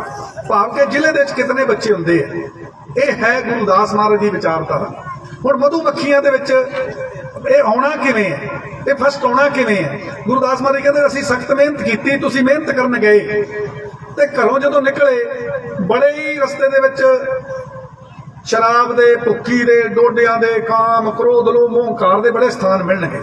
ਤੇ ਗੁਰੂ ਦਾਸ ਮਹਾਰਾਜ ਕਹਿੰਦੇ ਉਹਨਾਂ ਨੂੰ ਵਰਤਣਾ ਤੇ ਕੀ ਹੈ? ਨਸ਼ਿਆਂ ਨੂੰ, ਉਹਨਾਂ ਵਿਕਾਰਾਂ ਦਾ ਸੇਵਨ ਤਾਂ ਕੀ ਕਰਨਾ ਹੈ? ਜਿਹੜੇ ਉਹ ਵਿਕਾਰ ਵੇਚ ਰਹੇ ਉਹਨਾਂ ਦੇ ਨਾਲ ਬਚਨ ਬਲਾਸ ਵੀ ਨਹੀਂ ਕਰਨਾ। ਕਿਵੇਂ? ਗੁਰੂ ਜੀ ਕਹਿੰਦੇ ਜਿਸ ਤਰ੍ਹਾਂ ਮਧੂਮੱਖੀਆਂ ਛੱਤੇ ਤੋਂ ਉੜੀਆਂ, ਰਸਤੇ 'ਚ ਬੜੇ ਗੰਦਗੀ ਦੇ ਢੇਰ ਸੀ ਤੇ ਉਹ ਮਧੂਮੱਖੀਆਂ, ਗੁਰੂ ਦਾਸ ਜੀ ਕਹਿੰਦੇ ਗੰਦਗੀ ਦੇ ਢੇਰ ਤੇ ਤਾਂ ਕੀ ਬੈਠਣਾ ਸੀ, ਉਹਨਾਂ ਨੇ ਗੰਦੀਆਂ ਮੱਖੀਆਂ ਦੀ ਸੰਗਤ ਵੀ ਨਹੀਂ ਕੀਤੀ। ਤੇ ਫਿਰ ਫੈਸਲਾ ਗੁਰੂ ਜੀ ਨੇ ਕੀ ਦਿੱਤਾ? ਅਸੀਂ ਜਿਹੜੇ ਸ਼ਰਾਬ ਦੇ ਠੇਕੇ ਹੈ, ਭੁੱਕੀ ਦੇ ਠੇਕੇ ਹੈ, ਜਾਂ ਵਿਕਾਰਾਂ ਦੇ ਠੇਕੇ ਹੈ, ਕਾਮ, ਕ੍ਰੋਧ, ਲੋਭ, ਮੋਹ, ਹੰਕਾਰ ਦੇ ਜਿਹੜੇ ਸਾਡੇ 'ਚ ਵਿਕਾਰ ਹੈ, ਉਹਨਾਂ ਨੂੰ ਤਿਆਗਣਾ ਹੈ। ਤੇ ਜਿਹੜੇ ਉਹ ਕਰਦੇ ਹੈ ਜਾਂ ਉਹ ਇਹ ਗਲਤ ਕੰਮ ਕਰਦੇ ਹੈ, ਉਹਨਾਂ ਦੀ ਸੰਗਤ ਵੀ ਨਹੀਂ ਕਰਨੀ, ਉਹਨਾਂ ਨਾਲ ਬਚਨ ਬਲਾਸ ਵੀ ਨਹੀਂ ਕਰਨਾ। ਸਿੱਧੇ ਘਰੋਂ ਜਾਣਾ ਕੰਮ ਤੇ ਸਿੱਧੇ ਵਾਪਸ ਆਉਣਾ ਹੈ। ਇੱਕ ਉਦਾਹਰਨ ਦੇ ਤੌਰ ਤੇ ਜੋ ਸੱਚੀ ਘਟਨਾ ਹੈ ਉਹ ਕੀ ਹੈ? ਇਹ ਭਰਾਵਾਂ ਵਾਸਤੇ ਹੈ, ਬੀਬੀਆਂ ਵਾਸਤੇ ਵੀ ਹੈ। 2017 ਦੇ ਵਿੱਚ ਸਾਨੂੰ ਇਸੇ ਤਰ੍ਹਾਂ ਇੱਕ ਅਖੰਡ ਪਾਠ ਸਾਹਿਬ ਸੀ ਬਰਮਿੰਘਮ ਦੇ ਵਿੱਚ। ਬਰਮਿੰਘਮ ਦੇ ਵਿੱਚ ਅਖੰਡ ਪਾਠ ਸਾਹਿਬ ਸੀ ਤੇ ਉਹ ਕਹਿਣ ਲੱਗੇ ਵੀ ਅਖੰਡ ਪਾਠ ਸਾਰੀ ਸੰਗਤ ਹੈ, ਉਹ 40 ਅਖੰਡ ਪਾਠ ਜਾਂ 30 ਅਖੰਡ ਪਾਠ ਕਰਦੇ ਆ ਗੁਰਪੁਰਬ ਤੇ, ਉਹ ਕੱਲੇ ਕੱਲੇ ਦਾ ਹੁੰਦਾ ਹੈ, ਇੱਕ ਸਾਰਿਆਂ ਦਾ ਹੁੰਦਾ ਹੈ, ਆਦ ਧਰਮੀਆਂ ਦਾ, ਜਿੰਨੇ ਉਹ ਹੈਗੇ। ਤੇ ਉਹ ਕਹਿਣ ਲੱਗੇ ਆਦ ਧਰਮੀਆਂ ਦਾ ਸਤਸੰਗ ਹੈ ਬਾਬਾ ਜੀ, ਤੁਸੀਂ ਉਹਦੇ ਤੇ ਆਓ। ਅਸੀਂ ਚਲੇ ਗਏ। ਉੱਥੇ ਇੱਕ ਸਾਡਾ ਜਾਣਕਾਰ ਉਹ ਕਹਿਣ ਲੱਗਾ ਕਿ ਮੇਰੇ ਘਰ ਵਾਲੀ ਨੂੰ ਦਰੰਗ ਹੋ ਗਿਆ। ਸੁਣਨੇ ਵਾਲੀ ਗੱਲ ਹੈ, ਬਹੁਤ ਗੁਰੂ ਜੀ ਨੇ ਪਤੇ ਦੀ ਗੱਲ ਸਾਨੂੰ ਗੁਰਬਾਣੀ ਵਿੱਚ ਦੱਸੀ ਹੋਈ ਹੈ। ਜੋ ਨੁਕਸਾਨ ਹੋਣ ਜਾ ਰਿਹਾ ਹੈ ਔਰ ਹੋ ਰਿਹਾ ਹੈ, ਉਹ ਤੋਂ ਕਿਵੇਂ ਬਚ ਸਕਦੇ ਹਾਂ? ਉਹ ਸ਼ਰਧਾਲੂ ਕਹਿਣ ਲੱਗਾ ਬਾਬਾ ਜੀ ਮੇਰੇ ਘਰ ਵਾਲੀ ਨੂੰ ਪੈਰਾਲਾਈਜ਼ ਹੋ ਗਿਆ ਹੈ। ਪੈਰਾਲਾਈਜ਼ ਕਹਿੰਦੇ ਦਰੰਗ ਨੂੰ, ਕਹਿੰਦੇ ਦਰੰਗ ਹੋ ਗਿਆ ਤੇ ਤੁਸੀਂ ਘਰੇ ਚਰਨ ਪਾਇਓ। ਅਸੀਂ ਕਿਹਾ ਠੀਕ ਹੈ ਜੀ। ਅਸੀਂ ਉਹਨਾਂ ਦੇ ਘਰੇ ਗਏ, ਬੀਬੀ ਤੇ ਉੱਠ ਨਹੀਂ ਸਕਦੀ, ਬੈੱਡ ਤੇ ਪਈ, ਅਸੀਂ ਉਹਦੇ ਕੋਲ ਨੂੰ ਹੋਏ ਤੇ ਉਹਨਾਂ ਦਾ ਪਰਿਵਾਰ ਇਸ ਤਰ੍ਹਾਂ ਨਾਲ ਖੜਾ ਹੈ। ਬੀਬੀ ਨੇ ਆਪਣੀ ਕੋਈ ਗੱਲ ਨਹੀਂ ਕੀਤੀ ਕਿ ਮੇਰੀ ਲੱਤ ਠੀਕ ਹੋ ਜਾਵੇ, ਮੇਰਾ ਪਾਸਾ ਠੀਕ ਹੋ ਜਾਵੇ ਜਾਂ ਮੇਰੇ ਤੇ ਕਿਰਪਾ ਕਰੋ। ਉਂਗਲੀ ਕਰ ਦਿੱਤੀ, ਇਹ ਮੇਰਾ ਬੇਟਾ ਹੈ ਬਾਬਾ ਜੀ, ਇਹਦੇ ਰੇਖ ਦੇ ਵਿੱਚ ਮੇਖ ਮਾਰੋ। ਅਸੀਂ ਕਿਹਾ ਕੀ ਹੋ ਗਿਆ? ਕਹਿੰਦੇ ਇਹਦਾ ਵਿਆਹ ਨਹੀਂ ਹੁੰਦਾ। ਅਸੀਂ ਕਿਹਾ ਇੰਗਲੈਂਡ ਵਰਗੇ ਮੁਲਕ 'ਚ ਵਿਆਹ ਨਹੀਂ ਹੁੰਦਾ, ਇਹ ਪੜ੍ਹਿਆ ਲਿਖਿਆ ਨਹੀਂ ਹੋਣਾ। ਕਹਿੰਦੇ ਜੀ ਇਹ ਤਾਂ ਗ੍ਰੈਜੂਏਟ ਹੈ ਤੇ ਨਾਲ ਡਿਗਰੀ ਵੀ ਹੈ। ਅਸੀਂ ਕਿਹਾ ਅੱਛਾ, ਫਿਰ ਪੱਕਾ ਨਹੀਂ ਹੋਣਾ? ਕਹਿੰਦੇ ਵੀ ਪੱਕਾ ਵੀ ਹੈ, ਪੱਕਾ ਵੀ ਇੱਥੇ ਹੈ, ਇੱਥੇ ਹੀ ਜੰਮਿਆ। ਅਸੀਂ ਕਿਹਾ ਫਿਰ ਕਿਧਰੇ ਗੱਲ ਨਹੀਂ ਚਲਾਈ ਤੁਸੀਂ? ਕਹਿੰਦੇ ਗੱਲ ਤੇ ਚਲਾਈ ਹੈ, ਹੁਣ ਵੀ ਗੱਲ ਚੱਲ ਰਹੀ ਹੈ, ਪਰ ਉਹ ਲੜਕੀ ਕਹਿੰਦੀ ਹੈ ਕਿ ਮੈਂ ਵੀਕ ਦਾ ਇੱਕ ਡੱਬਾ ਪੀਂਦੀ ਹੈ, ਵੀਕ ਦਾ। ਹੁਣ ਵੀਕ ਕਹਿੰਦੇ ਹਫਤੇ ਨੂੰ, ਡੱਬਾ ਕਹਿੰਦੇ ਉੱਥੇ ਬੋਤਲ ਨੂੰ, ਸ਼ਰਾਬ ਦੀ ਬੋਤਲ ਨੂੰ ਉੱਥੇ ਡੱਬਾ ਕਹਿੰਦੇ। ਕਹਿੰਦੇ ਬਾਬਾ ਜੀ ਜੇ ਇੱਕ ਡੱਬਾ ਵੀ ਰੋਜ਼ ਦਾ, ਭਾਵ ਕਿ ਇੱਕ ਬੋਤਲ ਵੀ ਜੇ ਹਫਤੇ ਦੀ ਪੀਂਦੀ ਹੋਵੇ ਤਾਂ ਸਾਨੂੰ ਮਨਜ਼ੂਰ ਹੈ, ਪਰ ਕਿਧਰੇ ਰੋਜ਼ ਦੀ ਬੋਤਲ ਨਾ ਪੀਂਦੀ ਹੋਵੇ। ਇੱਕ ਲੜਕੀ ਨਹੀਂ ਲੱਭ ਰਹੀ ਇੰਗਲੈਂਡ ਵਿੱਚ, ਇੱਕ ਲੜਕੀ ਨਹੀਂ ਲੱਭ ਰਹੀ ਜਿਹੜੀ ਸ਼ਰਾਬ ਨਾ ਪੀਂਦੇ ਹੋਵੇ। ਉਹਨਾਂ ਨੂੰ, ਕਿਹਨਾਂ ਨੂੰ? ਜਿਨ੍ਹਾਂ ਦੇ ਅਸੀਂ ਘਰੇ ਗਏ, ਜਿਹਨੂੰ ਦਰੰਗ ਸੀ। ਇਹ ਬਿਮਾਰੀ ਕਿੱਥੋਂ ਆਈ? ਇਹ ਬਿਮਾਰੀ ਇੱਧਰੋਂ ਉੱਠ ਕੇ ਭਰਾਵਾਂ ਵਿੱਚੋਂ, ਬੱਚਿਆਂ 'ਚ ਉੱਠ ਕੇ ਲੜਕੀਆਂ 'ਚ ਆਈ। ਅੱਜ ਗੂਗਲ ਦਾ ਜ਼ਮਾਨਾ ਹੈ, ਅੱਜ ਨੈਟ ਦਾ ਜ਼ਮਾਨਾ ਹੈ, ਅੱਜ ਮਿੰਟ ਦਾ ਜ਼ਮਾਨਾ ਹੈ। ਸਾਨੂੰ ਗੁਰੂ ਦਾਸ ਮਹਾਰਾਜ ਦੀ ਬਾਣੀ ਨਾਲ ਜੁੜ ਜਾਣਾ ਚਾਹੀਦਾ ਹੈ ਔਰ ਬੱਚਿਆਂ ਨੂੰ ਜੋੜ ਲੈਣਾ ਚਾਹੀਦਾ ਹੈ, ਤਾਂ ਕਿ ਅਸੀਂ ਸਭ ਤੋਂ ਪਹਿਲਾਂ ਸਾਡੇ ਭਰਾ ਅੱਜ ਤੋਬਾ ਕਰਨ ਕਿ ਅਸੀਂ ਨਸ਼ਾ ਨਹੀਂ ਕਰਾਂਗੇ, ਅਸੀਂ ਇਹ ਸ਼ਰਾਬ ਵਰਗੀ ਬਿਮਾਰੀ ਨਹੀਂ ਘਰੇ ਲਿਆਉਣ ਦੇਵਾਂਗੇ। ਅਸੀਂ ਇਹ ਬਾਣੀ ਕਹਿੰਦੀ ਹੈ ਜਿੰਨੇ ਨਸ਼ੇ ਜਹਾਨ ਦੇ ਉਤਰ ਜਾਣ ਪ੍ਰਭਾਤ, ਨਾਮ ਖਮਾਰੀ ਨਾਨਕਾ ਚੜੀ ਰਹੇ ਦਿਨ ਰਾਤ। ਨਾਮ ਦੀ, ਗਿਆਨ ਦੀ ਜਿਹੜੀ ਹੈ ਉਹ ਨਸ਼ਾ ਲੈਣਾ ਚਾਹੀਦਾ ਹੈ। ਇਹ ਜਿਹੜੇ ਬਾਹਰਲੇ ਨਸ਼ੇ ਹੈ ਇਹ ਸਾਨੂੰ ਖਰਾਬ ਕਰਦੇ ਹੈ, ਸਾਡੇ ਆਉਣ ਵਾਲੀਆਂ ਪੀੜ੍ਹੀਆਂ ਨੂੰ ਤਬਾਹ ਕਰ ਦੇਣਗੇ, ਜਿਸ ਦੇ ਵਾਸਤੇ ਗੁਰੂ ਦਾਸ ਮਹਾਰਾਜ ਜੀ ਆਪਣੀ ਬਾਣੀ ਵਿੱਚ ਕਹੇ ਗਏ ਕਿ ਮਧੂ ਮੱਖੀਆਂ ਵਾਂਗ ਸਿੱਧੇ ਕੰਮ ਤੇ ਜਾਓ ਤੇ ਸਿੱਧੇ ਘਰੇ ਵਾਪਸ ਆਓ, ਨਸ਼ਿਆਂ ਦੀਆਂ ਦੁਕਾਨਾਂ ਤੇ ਨਹੀਂ ਖੜਨਾ। ਤੇ ਫਿਰ ਸਤਸੰਗ ਦਾ ਲਾਭ ਕੀ ਹੋਇਆ ਆਪਾਂ ਨੂੰ? ਇਹ ਸਤਸੰਗ ਦਾ ਲਾਭ ਕੀ ਹੈ? ਜੋ ਗੁਰੂ ਦਾਸ ਮਹਾਰਾਜ ਜੀ ਕਹਿ ਰਹੇ ਹੈ, ਐਂ ਹੀ ਮੱਥਾ ਟੇਕ ਕੇ ਚਲੇ ਗਏ ਤਾਂ ਉਹਦਾ ਕੋਈ ਲਾਭ ਨਹੀਂ ਹੋਣਾ। ਉਹਨਾਂ ਨੇ ਜੋ ਗੁਰਬਾਣੀ ਵਿੱਚ ਕਿਹਾ ਉਸ ਦੀ ਗੱਲ ਨੂੰ ਵੀ ਮੰਨ ਲਓ, ਉਸ ਦੀ ਗੱਲ ਨੂੰ ਮੰਨ ਲਓ। ਆਉਣ ਵਾਲੀਆਂ ਪੀੜ੍ਹੀਆਂ ਸਾਡੀਆਂ ਜਿਹੜੀਆਂ ਹੈ ਉਹ ਕੋਈ ਖੁਸ਼ਹਾਲ ਹੋ ਜਾਣਗੀਆਂ। ਤਾਂ ਕਿ ਅਸੀਂ ਜੋ ਗੁਰਦਾਸ ਮਹਾਰਾਜ ਦੇ ਅੱਜ ਗੁਰਪੁਰਬ ਦਾ ਕੁਝ ਲਾਹਾ ਲਈਏ। ਤੇ ਫਿਰ ਮੇਰੇ ਭਰਾਵੋ, ਨਸ਼ੇ ਤੋਬਾ ਕਰ ਦਿਓ, ਆਪਾਂ ਨਸ਼ੇ ਨਹੀਂ ਕਰਨੇ। ਹੁਣ ਇੱਧਰ ਬੀਬੀਆਂ ਹੈ, ਸ਼ਾਇਦ ਇੱਧਰ ਜੇ ਚੰਗਾ ਮਾਹੌਲ ਹੋਵੇ, ਪੰਜਾਬ ਦੇ ਵਿੱਚ ਤਾਂ ਬਹੁਤ ਮਾੜਾ ਮਾਹੌਲ ਹੈ। ਕੀ ਹੈ ਕਿ ਲੜਕੀ ਹੈ, ਸਾਡੇ ਘਰੇ ਲੜਕੀ ਜਦੋਂ ਜੰਮ ਪਈ ਤੇ ਅਸੀਂ ਉਹਦੇ ਵਿਆਹ ਦਾ ਪ੍ਰਬੰਧ ਕਰਨ ਲੱਗ ਜਾਂਦੇ ਹਾਂ, ਉਹਦਾ ਦਾਜ ਜੋੜਨ ਲੱਗ ਜਾਂਦੇ ਹਾਂ। ਕੀ ਕਰਦੇ ਆ? ਦਾਜ ਜੋੜਨ ਲੱਗ ਜਾਂਦੇ ਆ। ਤੇ ਫਿਰ ਕੀ ਕਰਦੇ ਆ? ਲੜਕੀ ਨੂੰ ਅਸੀਂ ਲੜਕਾ ਦੇਖ ਲੈਂਦੇ ਆ। ਲੜਕਾ ਦੇਖਦੇ ਆ, ਬੜਾ ਵਧੀਆ ਲੱਭਦੇ ਆ, ਆਪਣੇ ਤੋਂ ਵਧੀਆ ਲੱਭਦੇ ਆ, ਬੜੀਆਂ ਟਰਾਈਆਂ ਕਰਕੇ। ਤੇ ਜਿੱਦਣ ਵਿਆਹ ਹੁੰਦਾ ਹੈ ਤੇ ਮਾਤਾ ਕਹਿੰਦੀ ਹੁਣ ਮੈਂ ਚਕਲਾ ਵੇਲਣਾ ਲੈ ਆਵਾਂ। ਉਹ ਚਕਲਾ ਵੇਲਣਾ ਦਿੰਦੀ ਆਪਣੀ ਕੁੜੀ ਨੂੰ। ਦੱਸੋ ਵੀ ਜਿਹੜਾ ਲੜਕਾ ਲੱਭਿਆ ਸੀ ਉਹਨਾਂ ਦੇ ਘਰੇ ਚਕਲਾ ਵੇਲਣਾ ਹੈ ਨਹੀਂ ਸੀ? ਸਾਡੀ ਕੁੜੀ ਵਾਸਤੇ ਚਕਲਾ ਵੇਲਣਾ ਹੈ ਨਹੀਂ? ਸ਼ਾਇਦ ਤੁਸੀਂ ਵੀ ਦਿੰਦੇ ਹੋ, ਅਸੀਂ ਵੀ ਵਿੱਚ ਹੀ ਆ, ਮੇਰੀਆਂ 2 ਬੇਟੀਆਂ। ਭਾਵ ਕਿ ਕੀ ਉਹਨਾਂ ਦੇ ਘਰੇ ਚਕਲਾ ਵੇਲਣਾ ਹੈ ਨਹੀਂ? ਅਸੀਂ ਉਹ ਘਰ ਇਸ ਤਰ੍ਹਾਂ ਦਾ ਲੱਭਿਆ, ਫਿਰ ਅਸੀਂ ਮੰਜਾ ਦਿੰਨੇ ਆ। ਕੀ ਉਹਨਾਂ ਦੇ ਘਰੇ ਸਾਡੀ ਲੜਕੀ ਵਾਸਤੇ ਮੰਜਾ ਹੈ ਨਹੀਂ? ਗੁਰੂ ਰਵਿਦਾਸ ਮਹਾਰਾਜ ਜੀ ਨੇ ਫੈਸਲਾ ਦੇ ਦਿੱਤਾ ਹੈ, ਇਹ ਕੁਰੀਤੀਆਂ ਦੇ ਬਾਰੇ ਵਿੱਚ ਫੈਸਲਾ ਦੇ ਦਿੱਤਾ ਹੈ ਕਿ ਦਾਜ ਕਿਹੜਾ ਦੇਣਾ ਹੈ। ਦਾਜ ਕਿਹੜਾ ਦੇਣਾ ਹੈ? ਦਾਜ ਦੇਣਾ ਹੈ ਕਾਗਜ਼ ਦਾ ਟੁਕੜਾ ਹੋਵੇ, ਇਸ ਤਰ੍ਹਾਂ ਦਾ ਐਡਾ ਕੁ ਟੁਕੜਾ ਹੋਵੇ ਕਾਗਜ਼ ਦਾ, ਉੱਤੇ ਕੀ ਲਿਖਿਆ ਹੋਵੇ? ਇਹ ਲੜਕੀ ਸਾਡੀ ਗਾਇਨੋਕੋਲੋਜਿਸਟ ਹੈ, ਭਾਵ ਕਿ ਔਰਤਾਂ ਦੇ ਰੋਗਾਂ ਦੀ ਮਾਹਰ ਡਾਕਟਰ ਹੈ। ਇਹ ਲੜਕੀ ਸਾਡੀ ਅਧਿਆਪਕ ਹੈ, ਇਹ ਲੜਕੀ ਸਾਡੀ ਵਕੀਲ ਹੈ, ਇਹ ਲੜਕੀ ਸਾਡੀ IPS IAS ਹੈ, ਲੜਕੀ ਸਾਡੀ ਪਾਇਲਟ ਹੈ। ਜਦੋਂ ਇਸ ਤਰ੍ਹਾਂ ਦੀ ਡਿਗਰੀ ਦਿਓਗੇ ਤੇ ਫਿਰ ਕੀ ਹੋਏਗਾ? ਇਸ ਤਰ੍ਹਾਂ ਦੀ ਡਿਗਰੀ ਦਿਓਗੇ ਤੇ ਕੀ ਹੋਏਗਾ? ਗੁਰੂ ਜੀ ਕਹਿੰਦੇ ਫਿਰ ਇਹ ਅੱਜ ਦਾ ਜੋ ਸਤਸੰਗ ਹੈ, ਅੱਜ ਕਿਹੜਾ ਦਿਨ ਹੈ? ਸ਼ਾਇਦ ਤੁਹਾਨੂੰ ਪਤਾ ਹੀ ਨਹੀਂ ਹੋਣਾ, ਬੀਬੀਆਂ ਨੂੰ ਪਤਾ ਅੱਜ ਕਿਹੜਾ ਦਿਨ ਹੈ? ਹਾਂਜੀ ਦੱਸ ਦਿਓ। ਹਾਂਜੀ ਹਾਂਜੀ ਕਿਹੜਾ ਦਿਨ ਹੈ ਅੱਜ? ਐਤਵਾਰ ਹੈ, ਐਤਵਾਰ ਹੈ ਅੱਜ। ਅੱਜ ਮੇਰਾ ਮੋਬਾਈਲ ਕਿੱਥੇ ਬੇਟਾ ਦਿਆ ਜੇ? ਅੱਜ ਜੇ ਤੁਸੀਂ ਮੋਬਾਈਲ ਦੇਖਿਆ ਹੋਵੇ ਤੇ ਬਹੁਤ ਸਾਰੀ ਜਗ੍ਹਾ ਤੇ ਮੋਬਾਈਲ ਦੇ ਵਿੱਚ ਆਇਆ ਹੋਇਆ। ਅੱਛਾ, ਅੱਜ ਨਾ ਇਸਤਰੀ ਦਾ ਦਿਨ ਹੈ, ਇਸਤਰੀ ਡੇ, ਵੂਮਨ ਡੇ। ਅੱਜ ਦਾ ਦਿਨ ਇਸਤਰੀਆਂ ਦਾ ਦਿਨ ਹੈ। ਤੁਹਾਨੂੰ ਆਪਣੇ ਦਿਨ ਦਾ ਨਹੀਂ ਪਤਾ। 13 ਫਰਵਰੀ ਜਿੱਦਾਂ ਮਦਰ ਡੇ ਹੁੰਦਾ, ਮਦਰ ਡੇ ਹੈ, ਫਾਦਰ ਡੇ ਹੈ, ਵੈਲੈਂਟਾਈਨ ਡੇ ਹੈ, ਇਸ ਤਰ੍ਹਾਂ ਅੱਜ ਵੂਮਨ ਡੇ ਹੈ, ਇਸਤਰੀ ਦਾ ਦਿਨ। ਇਸਤਰੀਆਂ ਨੂੰ ਸਮਰਪਿਤ ਹੈ ਅੱਜ ਦਾ ਦਿਨ। ਅੱਜ ਇਸਤਰੀ ਆਪਣੇ ਹੱਕ ਹਕੂਕਾਂ ਲਈ ਜਾਗਰੂਕ ਹੋ ਸਕਦੀ ਹੈ, ਸਾਰੀਆਂ ਇਕੱਠੀਆਂ ਹੋ ਕੇ ਗੱਲ ਕਰ ਸਕਦੀਆਂ, ਚੁਗਲੀ ਨਿੰਦਿਆ ਨਹੀਂ, ਆਪਣੇ ਹੱਕ ਹਕੂਕ ਦੀ ਗੱਲ। ਸੋ ਕਹਿਣ ਤੋਂ ਮੇਰਾ ਭਾਵ ਹੈ ਕਿ ਅੱਜ ਅਸੀਂ ਉਸ ਲੜਕੀ ਨੂੰ, ਆਪਣੀ ਬੱਚੀ ਨੂੰ, ਜੇਕਰ ਅਸੀਂ ਵਿਦਿਆ ਦੀ ਡਿਗਰੀ ਦੇ ਦਈਏ ਤੇ ਉਹ ਸਾਰਾ ਕੁਝ ਆਪਣਾ ਹੀ ਨਹੀਂ, ਉਹ 2-3 ਪੀੜ੍ਹੀਆਂ ਨੂੰ ਸਵਰਗ ਬਣਾ ਦੇਗੀ। ਪਵਨ ਗੁਰੂ ਪਾਣੀ ਪਿਤਾ ਮਾਤਾ ਧਰਤ ਮਹਤ। ਗੁਰਬਾਣੀ ਕਹਿੰਦੀ ਹੈ ਕਿ ਇਸ ਧਰਤੀ ਦੇ ਉੱਤੇ ਸਵਰਗ ਤੁਸੀਂ ਬਣਾ ਸਕਦੇ ਹੋ, ਸਵਰਗ ਬਣਾ ਸਕਦੇ ਹੋ। ਧਰਤੀ ਨੂੰ ਸਵੱਛ ਰੱਖ ਕੇ, ਪੌਣ ਨੂੰ ਸਵੱਛ ਰੱਖ ਕੇ, ਪਾਣੀ ਨੂੰ ਸਵੱਛ ਰੱਖ ਕੇ, ਗਿਆਨਵਾਨ ਹੋ ਕੇ।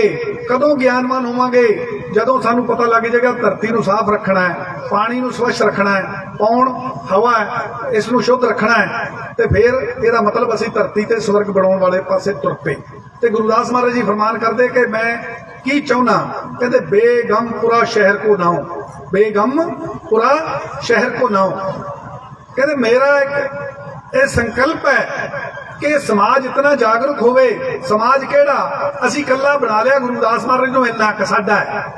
ਗੁਰਦਾਸ ਮਹਾਰਾਜ ਨੂੰ ਅਸੀਂ ਇੱਕ ਬੰਨਣਾ ਚਾਹੁੰਦੇ ਆ, ਸਮੁੰਦਰ ਨੂੰ ਕੁੱਜੇ ਵਿੱਚ ਰੱਖਣਾ ਚਾਹੁੰਦੇ ਆ। ਗੁਰਦਾਸ ਮਹਾਰਾਜ ਜੀ ਚਾਰੇ ਵਰਨਾਂ ਦਾ ਰੱਬ ਹੋਇਆ, ਸਮੁੱਚੀ ਲੁਕਾਈ ਦਾ ਰੱਬ ਹੋਇਆ।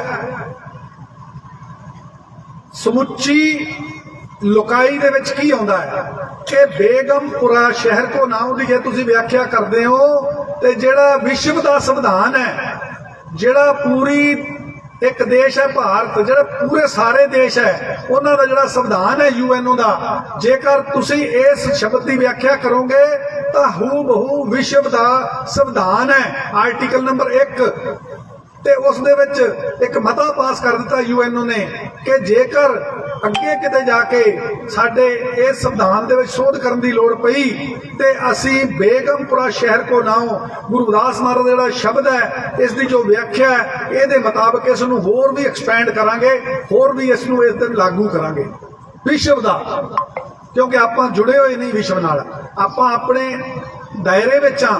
ਜਿਵੇਂ ਜਿਵੇਂ ਆਪਣਾ ਗਿਆਨ ਵਧੇਗਾ, ਜਿਵੇਂ ਜਿਵੇਂ ਆਪਾਂ ਅੱਗੇ ਜਾਵਾਂਗੇ ਤੇ ਆਪਾਂ ਨੂੰ ਪਤਾ ਲੱਗੇਗਾ ਗੁਰੂ ਰਵਿਦਾਸ ਮਹਾਰਾਜ ਜੀ ਦੀ ਕੀ ਹੈਸੀਅਤ ਹੈ। ਚਾਰੇ ਵਰਨਾਂ ਦੇ ਲੋਕ ਐਵੇਂ ਨਹੀਂ ਮੱਥਾ ਟੇਕ ਰਹੇ। ਗੰਗਾ ਦੀ ਗੱਲ ਹੈ, ਗੰਗਾ ਦੀ ਗੱਲ ਹੈ। ਸਭ ਤੋਂ ਪਹਿਲਾਂ ਮਦਾਖਣ ਚੌਕ ਹੈ, ਮਦਾਖਣ ਚੌਕ ਬਨਾਰਸ ਦੇ ਵਿੱਚ ਹੈ।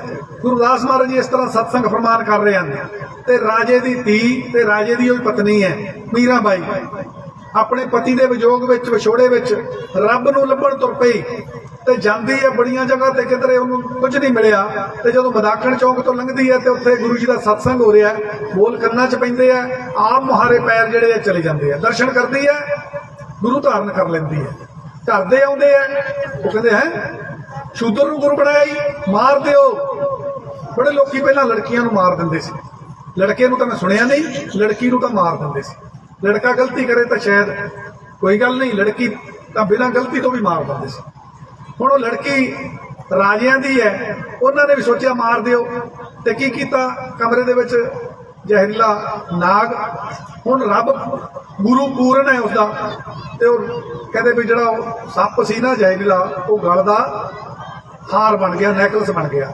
ਫਿਰ ਜ਼ਹਿਰ ਦਾ ਪਿਆਲਾ ਦਿੱਤਾ ਤੇ ਜ਼ਹਿਰ ਦਾ ਪਿਆਲਾ ਵੀ ਅੰਮ੍ਰਿਤ ਬਣ ਕੇ ਜਾਂ ਅੰਮ੍ਰਿਤ ਸਮਝ ਕੇ ਉਹ ਪੀ ਗਈ।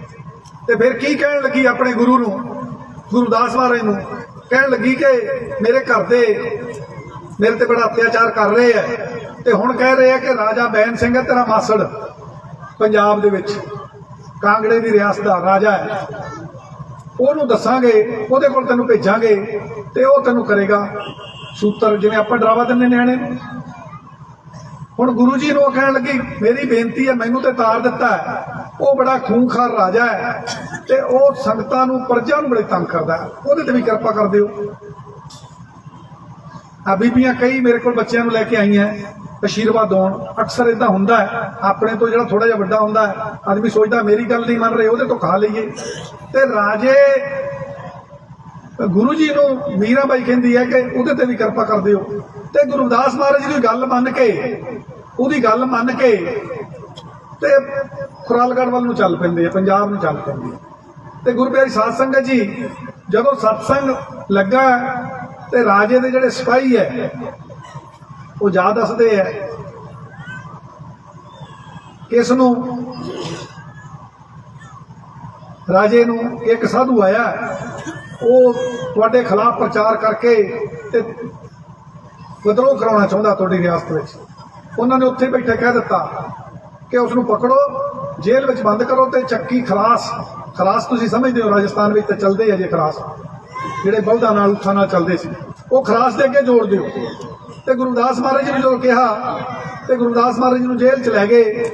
ਗੁਰੂ ਜੀ ਨੂੰ ਚੌਂਕੜਾ ਮਾਰ ਲਿਆ ਗੁਰੂ ਜੀ ਨੇ ਤੇ ਅੰਤਰ ਧਿਆਨ ਹੋ ਗਏ। ਆਪਾਂ ਨੂੰ ਪਤਾ ਹੀ ਹੈ, ਗੁਰਬਾਣੀ ਵਿੱਚ ਦੱਸਿਆ ਵੀ ਉਹ ਤੇ ਆਪ ਰੱਬ ਆਏ ਸੀ ਧਰਤੀ ਤੇ, ਠਾਕਰ ਸੀ, ਉਹਦੇ ਕੋਲੋਂ ਕਿਸੇ ਨੇ ਕੀ ਕਰਾਉਣਾ ਸੀ। ਤੇ ਗੁਰੂ ਪਿਆਰੀ ਸਾਧ ਸੰਗਤ ਜੀ, ਜਦੋਂ ਗੁਰੂ ਜੀ ਅੰਤਰ ਧਿਆਨ ਹੋਏ ਤੇ ਉਹ ਖਲਾਸ ਆਪਣੇ ਆਪ ਚੱਲਣ ਲੱਗ ਪਏ। ਜਦੋਂ ਖਲਾਸ ਆਪਣੇ ਆਪ ਚੱਲਣ ਲੱਗ ਪਿਆ, ਜਿਹੜੇ ਬਾਕੀ ਸਾਧੂ ਮਹਾਤਮਾ ਸੀ ਉਹਨਾਂ ਦੇ ਵੀ ਖਲਾਸ ਚੱਕੀਆਂ ਆਪਣੇ ਆਪ ਚੱਲਣ ਲੱਗ ਪਏ। ਕੌਤਕ ਵਰਤ ਗਿਆ ਪਰਮਾਤਮਾ ਦਾ ਤੇ ਸਿਪਾਹੀ ਭੱਜੇ ਗਏ ਰਾਜੇ ਕੋਲ, ਉਹਨੂੰ ਕਹਿਣ ਲੱਗੇ ਜਿਹਨੂੰ ਆਪਾਂ ਜੇਲ੍ਹ ਕੀਤੀ ਉਹ ਤਾਂ ਕੋਈ ਰੱਬ ਹੈ, ਉਹ ਤਾਂ ਕੋਈ ਔਲੀਆ ਪੈਗੰਬਰ ਹੈ, ਉਹ ਤਾਂ ਆਪੇ ਹੀ ਚੱਲੀ ਜਾਂਦੇ ਕਰ। ਰਾਜਾ ਨੰਗੇ ਪੈਰੀ ਦੌੜਾ ਆਇਆ, ਰਾਜਾ ਨੰਗੇ ਪੈਰੀ ਦੌੜਾ ਆਇਆ।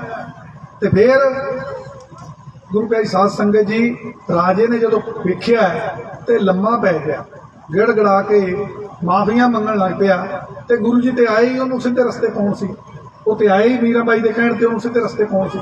ਗੁਰੂ ਜੀ ਨੇ ਮਾਫ ਕਰ ਦਿੱਤਾ ਤੇ ਰਾਜਾ ਬੜੇ ਸਨਮਾਨ ਨਾਲ ਆਪਣੇ ਮਹਿਲਾਂ ਵਿੱਚ ਲੈ ਗਿਆ। ਹੁਣ ਉਹਦੇ ਵਜ਼ੀਰ ਉਹਨੂੰ ਸਲਾਹ ਦਿੰਦੇ ਆ ਕਿ ਪਹਾੜੀ ਏਰੀਆ ਹੈ, ਜਲ ਹੈ ਕੋਈ ਨਹੀਂ, ਬਾਰਿਸ਼ ਤੇ ਡਿਪੈਂਡ ਹੈ, ਬਾਰਿਸ਼ ਵੀ ਨਹੀਂ ਪੈ ਰਹੀ, ਤੇ ਗੁਰੂ ਜੀ ਨੂੰ ਬੇਨਤੀ ਕਰੋ ਕੋਈ ਜਲ ਦਾ ਪ੍ਰਬੰਧ ਕਰਨ।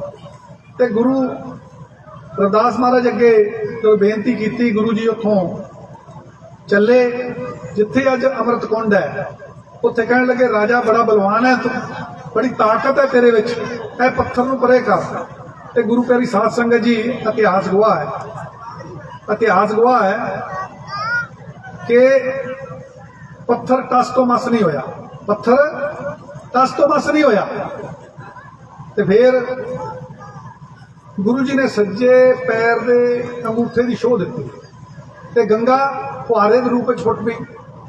ਜਕਾਰੇ ਲੱਗਣ ਲੱਗ ਪਏ, ਧੰਨ ਗੁਰੂ ਰਵਿਦਾਸ, ਧੰਨ ਗੁਰੂ ਰਵਿਦਾਸ, ਜਕਾਰੇ ਲੱਗਣ ਲੱਗ ਪਏ। ਹੁਣ ਗੁਰੂ ਜੀ ਮੌਜ 'ਚ ਆ ਗਏ, ਕਹਿਣ ਲੱਗਿਆ ਰਾਜਨ, ਹੈ ਰਾਜਨ, ਰੱਬ ਮੌਜ ਵਿੱਚ ਆ ਗਿਆ, ਰੱਬ ਮੌਜ ਵਿੱਚ ਆ ਗਿਆ। ਹੁਣ ਤੂੰ ਜਿੱਥੋਂ ਤੱਕ ਆਪਣੀ ਰਿਆਸਤ ਵਿੱਚ ਜਾਏਗਾ ਇਹ ਗੰਗਾ ਤੇਰੇ ਪਿੱਛੇ ਪਿੱਛੇ ਆਏਗੀ, ਪਰ ਜਾਣਾ ਚੜ੍ਹਦੇ ਵੱਲ ਨੂੰ। ਹੁਣ ਰਾਜਾ ਚੱਲ ਪਿਆ ਕਿੱਥੇ, ਗੁਰੂ ਜੀ ਦਾ ਹੁਕਮ ਮੰਨ ਕੇ। ਹੁਣ ਅਜੇ ਉਹ 500 ਮੀਟਰ ਨਹੀਂ ਗਿਆ ਹੋਣਾ, 500 ਮੀਟਰ ਨਹੀਂ ਚੱਲਿਆ ਹੋਣਾ, ਮਨ ਦੇ ਵਿੱਚ ਵਹਿਮ ਆ ਗਿਆ। ਭਾਵੇਂ ਉਹਨੇ ਖਰਾਸ ਚੱਲਦੇ ਦੇਖੇ, ਭਾਵੇਂ ਗੰਗਾ ਪ੍ਰਗਟ ਹੁੰਦੀ ਵੇਖੀ, ਪਰ 500 ਮੀਟਰ ਨਹੀਂ ਚੱਲਿਆ ਤੇ ਨੇੜੇ ਤੇੜੇ ਜਾ ਕੇ ਕਹਿੰਦਾ ਵੇਖਾਂਗੇ ਤੇ ਗੰਗਾ ਆ ਵੀ ਰਹੀ ਹੈ ਕਿ ਐਵੇਂ ਸਾਧੂ ਨੇ ਮੈਨੂੰ ਮੋਹਰ ਨੂੰ ਤੋਰਿਆ ਹੋਇਆ। ਤੇ ਜਿੱਥੇ ਉਹ ਰੁਕਿਆ ਗੰਗਾ ਤੇ ਆ ਰਹੀ ਸੀ, ਗੰਗਾ ਉੱਥੇ ਅਲੋਪ ਹੋ ਗਈ, ਉੱਥੇ ਰੁਕ ਗਈ। ਅੱਜ 8 ਇੰਚ ਦਾ 9 ਇੰਚ ਦਾ ਟਿਊਬਲ, ਜਿਤਨਾ ਪਾਣੀ ਹਰ ਪਲ ਹਰ ਸੈਕਿੰਡ ਉੱਥੋਂ ਪ੍ਰਗਟ ਹੋ ਕੇ ਬਾਹਰ ਜਾ ਰਿਹਾ ਸਰੋਵਰ ਦੇ ਵਿੱਚ, ਤੇ 500 ਮੀਟਰ ਜਾਂ 490 ਮੀਟਰ ਤੇ ਜਾ ਕੇ ਉਹ 8 ਇੰਚ ਦਾ ਟਿਊਬਲ ਦਾ ਪਾਣੀ ਲੱਭਦਾ ਨਹੀਂ।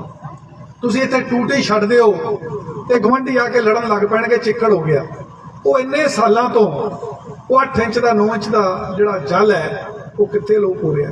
ਅੱਜ ਵੀ ਉੱਥੇ ਸ਼ਕਤੀ, ਉਹ ਅਲੌਕਿਕ ਸ਼ਕਤੀ ਪ੍ਰਗਟ ਹੈ, ਅੱਜ ਵੀ ਉਹ ਅਲੌਕਿਕ ਸ਼ਕਤੀ ਪ੍ਰਗਟ ਹੈ। ਅੱਜ ਵੀ ਉਹ ਆਪਾਂ ਦੇਖਦੇ ਹਾਂ। 2009 ਵਿੱਚ ਸਾਨੂੰ ਵੀ ਜਾਣ ਦਾ ਮੌਕਾ ਮਿਲਿਆ। ਸੋ ਕਹਿਣ ਤੋਂ ਮੇਰਾ ਭਾਵ ਹੈ ਕਿ ਗੁਰੂ ਰਵਿਦਾਸ ਮਹਾਰਾਜ ਦੀ ਸ਼ਕਤੀ ਜਿਹੜੀ ਹੈ ਉਹ ਬਹੁਤ ਹੈ, ਪਰ ਆਪਾਂ ਜੋ ਗੁਰੂ ਰਵਿਦਾਸ ਮਹਾਰਾਜ ਨੇ ਕਿਹਾ ਉਸ ਨੂੰ ਸਮਝਦੇ ਨਹੀਂ। ਆਪਾਂ ਗੁਰੂ ਰਵਿਦਾਸ ਮਹਾਰਾਜ ਨੂੰ ਮੰਨਦੇ ਹਾਂ, ਲੇਕਿਨ ਗੁਰੂ ਰਵਿਦਾਸ ਮਹਾਰਾਜ ਦੀਆਂ ਕਹੀਆਂ ਹੋਈਆਂ ਗੱਲਾਂ ਨੂੰ ਨਹੀਂ ਮੰਨਦੇ। ਜਦੋਂ ਅਸੀਂ ਕਹੀਆਂ ਹੋਈਆਂ ਗੱਲਾਂ ਮੰਨਣ ਲੱਗ ਪਏ ਤੇ ਫਿਰ ਸਾਡਾ, ਜਿਸ ਤਰ੍ਹਾਂ ਗੁਰੂ ਜੀ ਦਾ ਸ਼ਬਦ ਹੈ ਕਿ ਐਸੀ ਲਾਲ ਤੁਝ ਬਿਨ ਕੌਣ ਕਰੇ, ਗਰੀਬ ਨਵਾਜ ਵਸਈਆਂ ਮੇਰਾ ਮਾਥੇ ਛਤਰ ਕਰੇ। ਜਦੋਂ ਅਸੀਂ ਗੁਰੂ ਰਵਿਦਾਸ ਮਹਾਰਾਜ ਦੀ ਗੱਲ ਨੂੰ ਮੰਨ ਲਿਆ, ਉਹਦੀ ਬਾਣੀ ਨੂੰ ਮੰਨ ਲਿਆ ਤੇ ਉਹਨੂੰ ਆਪਣੇ ਤੇ ਲਾਗੂ ਕਰ ਲਿਆ, ਜਿਸ ਤਰ੍ਹਾਂ ਅਸੀਂ ਡਾਕਟਰ ਕੋਲੋਂ ਕੋਈ ਦਵਾਈ ਲਿਆ ਕੇ ਪਰਹੇਜ਼ ਨਾਲ ਕਰਦੇ ਹਾਂ, ਤੇ ਫਿਰ ਸਾਨੂੰ ਜੋ ਮਨ ਇੱਛਾ ਸਾਡਾ ਉਹ ਸਾਨੂੰ ਪ੍ਰਾਪਤੀ ਹੋਏਗੀ। ਕਿਵੇਂ ਪ੍ਰਾਪਤੀ ਹੋਏਗੀ? ਆ ਬੀਬੀਆਂ ਬੈਠੀਆਂ, ਬਜ਼ੁਰਗ ਬੈਠੇ ਹੈ, ਬੱਚਾ 5 ਸਾਲ ਦਾ ਹੈ, ਬੱਚੇ ਨਾਲ ਧੋਖਾ ਕਰਦੇ ਹੈ। ਕਿਸ ਤਰ੍ਹਾਂ ਧੋਖਾ ਕਰਦੇ ਹੈ? ਬੱਚਾ ਕਹਿੰਦਾ ਮੈਂ ਮੋਟਰਸਾਈਕਲ ਲੈਣਾ ਹੈ ਤੇ ਬੱਚੇ ਨੂੰ ਫਟਾਫਟ ਨਕਲੀ ਦੁਕਾਨ ਤੇ ਲੈ ਜਾਂਦੇ ਹੈ। ਪਤਾ ਹੁੰਦਾ ਨਾ ਮਾਂ ਬਾਪ ਨੂੰ ਨਕਲੀ ਮੋਟਰਸਾਈਕਲ ਹੈ, ਤੇ ਬੱਚੇ ਨੂੰ ਵੀ ਨਹੀਂ ਪਤਾ ਹੁੰਦਾ ਵੀ ਇਹ ਅਸਲੀ ਹੈ ਕਿ ਨਕਲੀ ਹੈ। ਉਹ ਵੀ ਉਹਦੇ ਨਾਲ ਖੁਸ਼ ਹੋ ਜਾਂਦਾ ਹੈ ਕਿਉਂਕਿ ਉਹਦੀ ਕਾਬਲੀਅਤ ਨਹੀਂ ਹੈ ਅਸਲੀ ਲੈਣ ਦੀ। ਮਾਂ ਬਾਪ ਨੂੰ ਪਤਾ ਹੈ ਕਿ ਅਸਲੀ ਕਿੱਥੋਂ ਚਲਾ ਲੇਗਾ, ਇਹਨੂੰ ਨਕਲੀ ਨਾਲ ਹੀ ਸਾਰ ਲਓ, ਤਾਂ ਨਕਲੀ ਨਾਲ ਚਲਾ ਲੈਂਦਾ। ਉਹੀ ਬੱਚਾ 20 ਸਾਲ ਦਾ ਹੋ ਜਾਂਦਾ ਹੈ, ਉਹ ਆਪਣੇ ਮਾਂ ਨੂੰ ਕਹਿੰਦਾ ਮੋਟਰਸਾਈਕਲ ਲੈਣਾ, ਪਿਓ ਨੂੰ ਕਹਿੰਦਾ, ਮਾਂ ਪਿਓ ਦੀ ਜ਼ਰੂਰਤ ਹੈ ਉਹਨੂੰ ਨਕਲੀ ਦੁਕਾਨ ਤੇ ਲੈ ਜਾਵੇ। ਹੈ ਜ਼ਰੂਰਤ ਮਾਂ ਬਾਪ ਦੀ, ਹੈ ਬੱਚਾ ਲੈ ਲੇਗਾ ਨਕਲੀ। ਇਸ ਤਰ੍ਹਾਂ ਗੁਰੂ ਰਵਿਦਾਸ ਦੇ ਸਾਹਮਣੇ ਜਦੋਂ ਤੁਸੀਂ ਅਸਲੀ ਬਣ ਗਏ, ਜਦ ਤੁਸੀਂ ਅਸਲੀ ਲੈਣ ਦੇ ਕਾਬਿਲ ਹੋ ਗਏ, ਤਾਂ ਦੇਂਦਾ ਦੇ ਲੈਂਦੇ ਥੱਕ ਪਾਏ। ਤੁਸੀਂ ਲੈਂਦੇ ਥੱਕ ਜਾਓਗੇ, ਉਹ ਦੇਣ ਵਾਲਾ ਨਹੀਂ ਥੱਕੇਗਾ। ਜਦੋਂ ਤੁਸੀਂ ਕਾਬਿਲ ਹੋ ਕੇ ਕਹੋਗੇ ਮੈਂ ਹੁਣ 20 ਸਾਲ ਦਾ ਹੋ ਗਿਆ, ਮੈਂ ਹੁਣ ਐਲੀਜੀਬਲ ਹਾਂ, ਮੈਂ ਹੁਣ ਇਹਦੇ ਕਾਬਿਲ ਹੋ ਗਿਆ, ਜਦੋਂ ਤੁਸੀਂ ਐਲੀਜੀਬਲ ਹੋ ਜਾਓਗੇ, ਤੇ ਜਿੰਨਾ ਚਿਰ ਤੁਸੀਂ ਬੱਚਿਆਂ ਵਾਲੀ ਹਰਕਤ ਕਰੋਗੇ, ਜਿੰਨਾ ਚਿਰ ਆਪਾਂ ਬੱਚਿਆਂ ਵਾਲੀ ਹਰਕਤ ਕਰਾਂਗੇ, ਤੇ ਸਾਨੂੰ ਚੀਜ਼ਾਂ ਵੀ ਨਕਲੀ ਨਾਲ ਪਿਆਰ ਰਹੇਗਾ, ਅਸਲੀ ਨਾਲ ਪਿਆਰ ਨਹੀਂ ਹੋਏਗਾ। ਅਸਲੀ ਨਾਲ ਪਿਆਰ ਜਦ ਤੁਸੀਂ ਕਰੋਗੇ, ਅਸਲੀ ਚੀਜ਼ ਮੰਗੋਗੇ, ਤੇ ਉਦੋਂ ਗੁਰੂ ਰਵਿਦਾਸ ਨੂੰ ਵੀ ਪਤਾ ਲੱਗ ਜਾਣਾ ਹੈ, ਪ੍ਰਭੂ ਪਰਮਾਤਮਾ ਨੂੰ ਵੀ ਪਤਾ ਲੱਗ ਜਾਣਾ ਹੈ ਕਿ ਹੁਣ ਇਹ ਵੱਡੇ ਹੋ ਗਏ ਹੈ, ਹੁਣ ਇਹ ਸਿਆਣੇ ਹੋ ਗਏ ਹੈ, ਹੁਣ ਇਹ ਅਸਲੀ ਚੀਜ਼ ਮੰਗ ਰਹੇ ਹੈ, ਮੈਂ ਹੁਣ ਇਹਨਾਂ ਨੂੰ ਅਸਲੀ ਚੀਜ਼ ਦੇ ਦਾਂ। ਉਹਦੇ ਵਾਸਤੇ ਸਾਨੂੰ ਜ਼ੋਰ ਲਾਉਣਾ ਚਾਹੀਦਾ ਹੈ। ਔਰ ਜਿਹੜੀ ਅਸੀਂ ਲੀਡਰ ਦੀ ਗੱਲ ਕੀਤੀ, ਗੁਰੂ ਮਹਾਰਾਜ ਨੇ ਸਾਡੀ ਇੱਕ ਪਰਖ ਵਾਸਤੇ ਤੁਹਾਨੂੰ ਕਿਹਾ ਕਿ ਧਾਰਮਿਕ ਆਗੂ ਹੈ, ਤੇ ਇੱਕ ਸਮਾਜਿਕ ਆਗੂ ਹੈ, ਤੇ ਇੱਕ ਰਾਜਨੀਤਿਕ ਆਗੂ ਹੈ। ਗੁਰੂ ਰਵਿਦਾਸ ਮਹਾਰਾਜ ਜੀ ਫਰਮਾਨ ਕਰਦੇ ਹੈ ਕਿ ਉਹਦਾ ਕਰੈਕਟਰ ਕਿਹੋ ਜਿਹਾ ਹੋਵੇ। ਬਾਣੀ ਦੇ ਵਿੱਚ ਸ਼ਬਦ ਦਿੱਤਾ ਗੁਰੂ ਜੀ ਨੇ, ਮੀਨ ਪਕੜ ਫਾਂਕਿਓ ਔਰ ਕਾਂਟਿਓ। ਮੀਨ ਪਕੜ फांके और कांटे रांद कियो वो बानी, खंड खंड कर भोजन कीनो, तो ना बिसरियो पानी।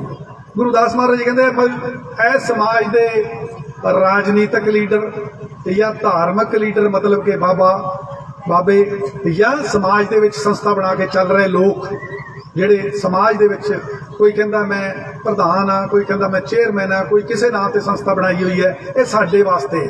गुरु जी कहते भी ये तुहानूं चलना पएगा। कहते एक मच्छी नूं वेख लो, मच्छी पकड़ी गई, मीन पकड़ी गई, मच्छी पकड़ी गई, फांकिओ कहते उसनूं लम्मे दा नूं ओहदियां फाड़ियां कर लईआं गईआं, कांटिओ फिर ਉਹਦੇ छोटे छोटे पीस कर ले गए, रांद किओ बबानी कहते फिर बड़ी तेज अग ते मसाले ला के उसनूं पका लिया गया, रिन लिया गया।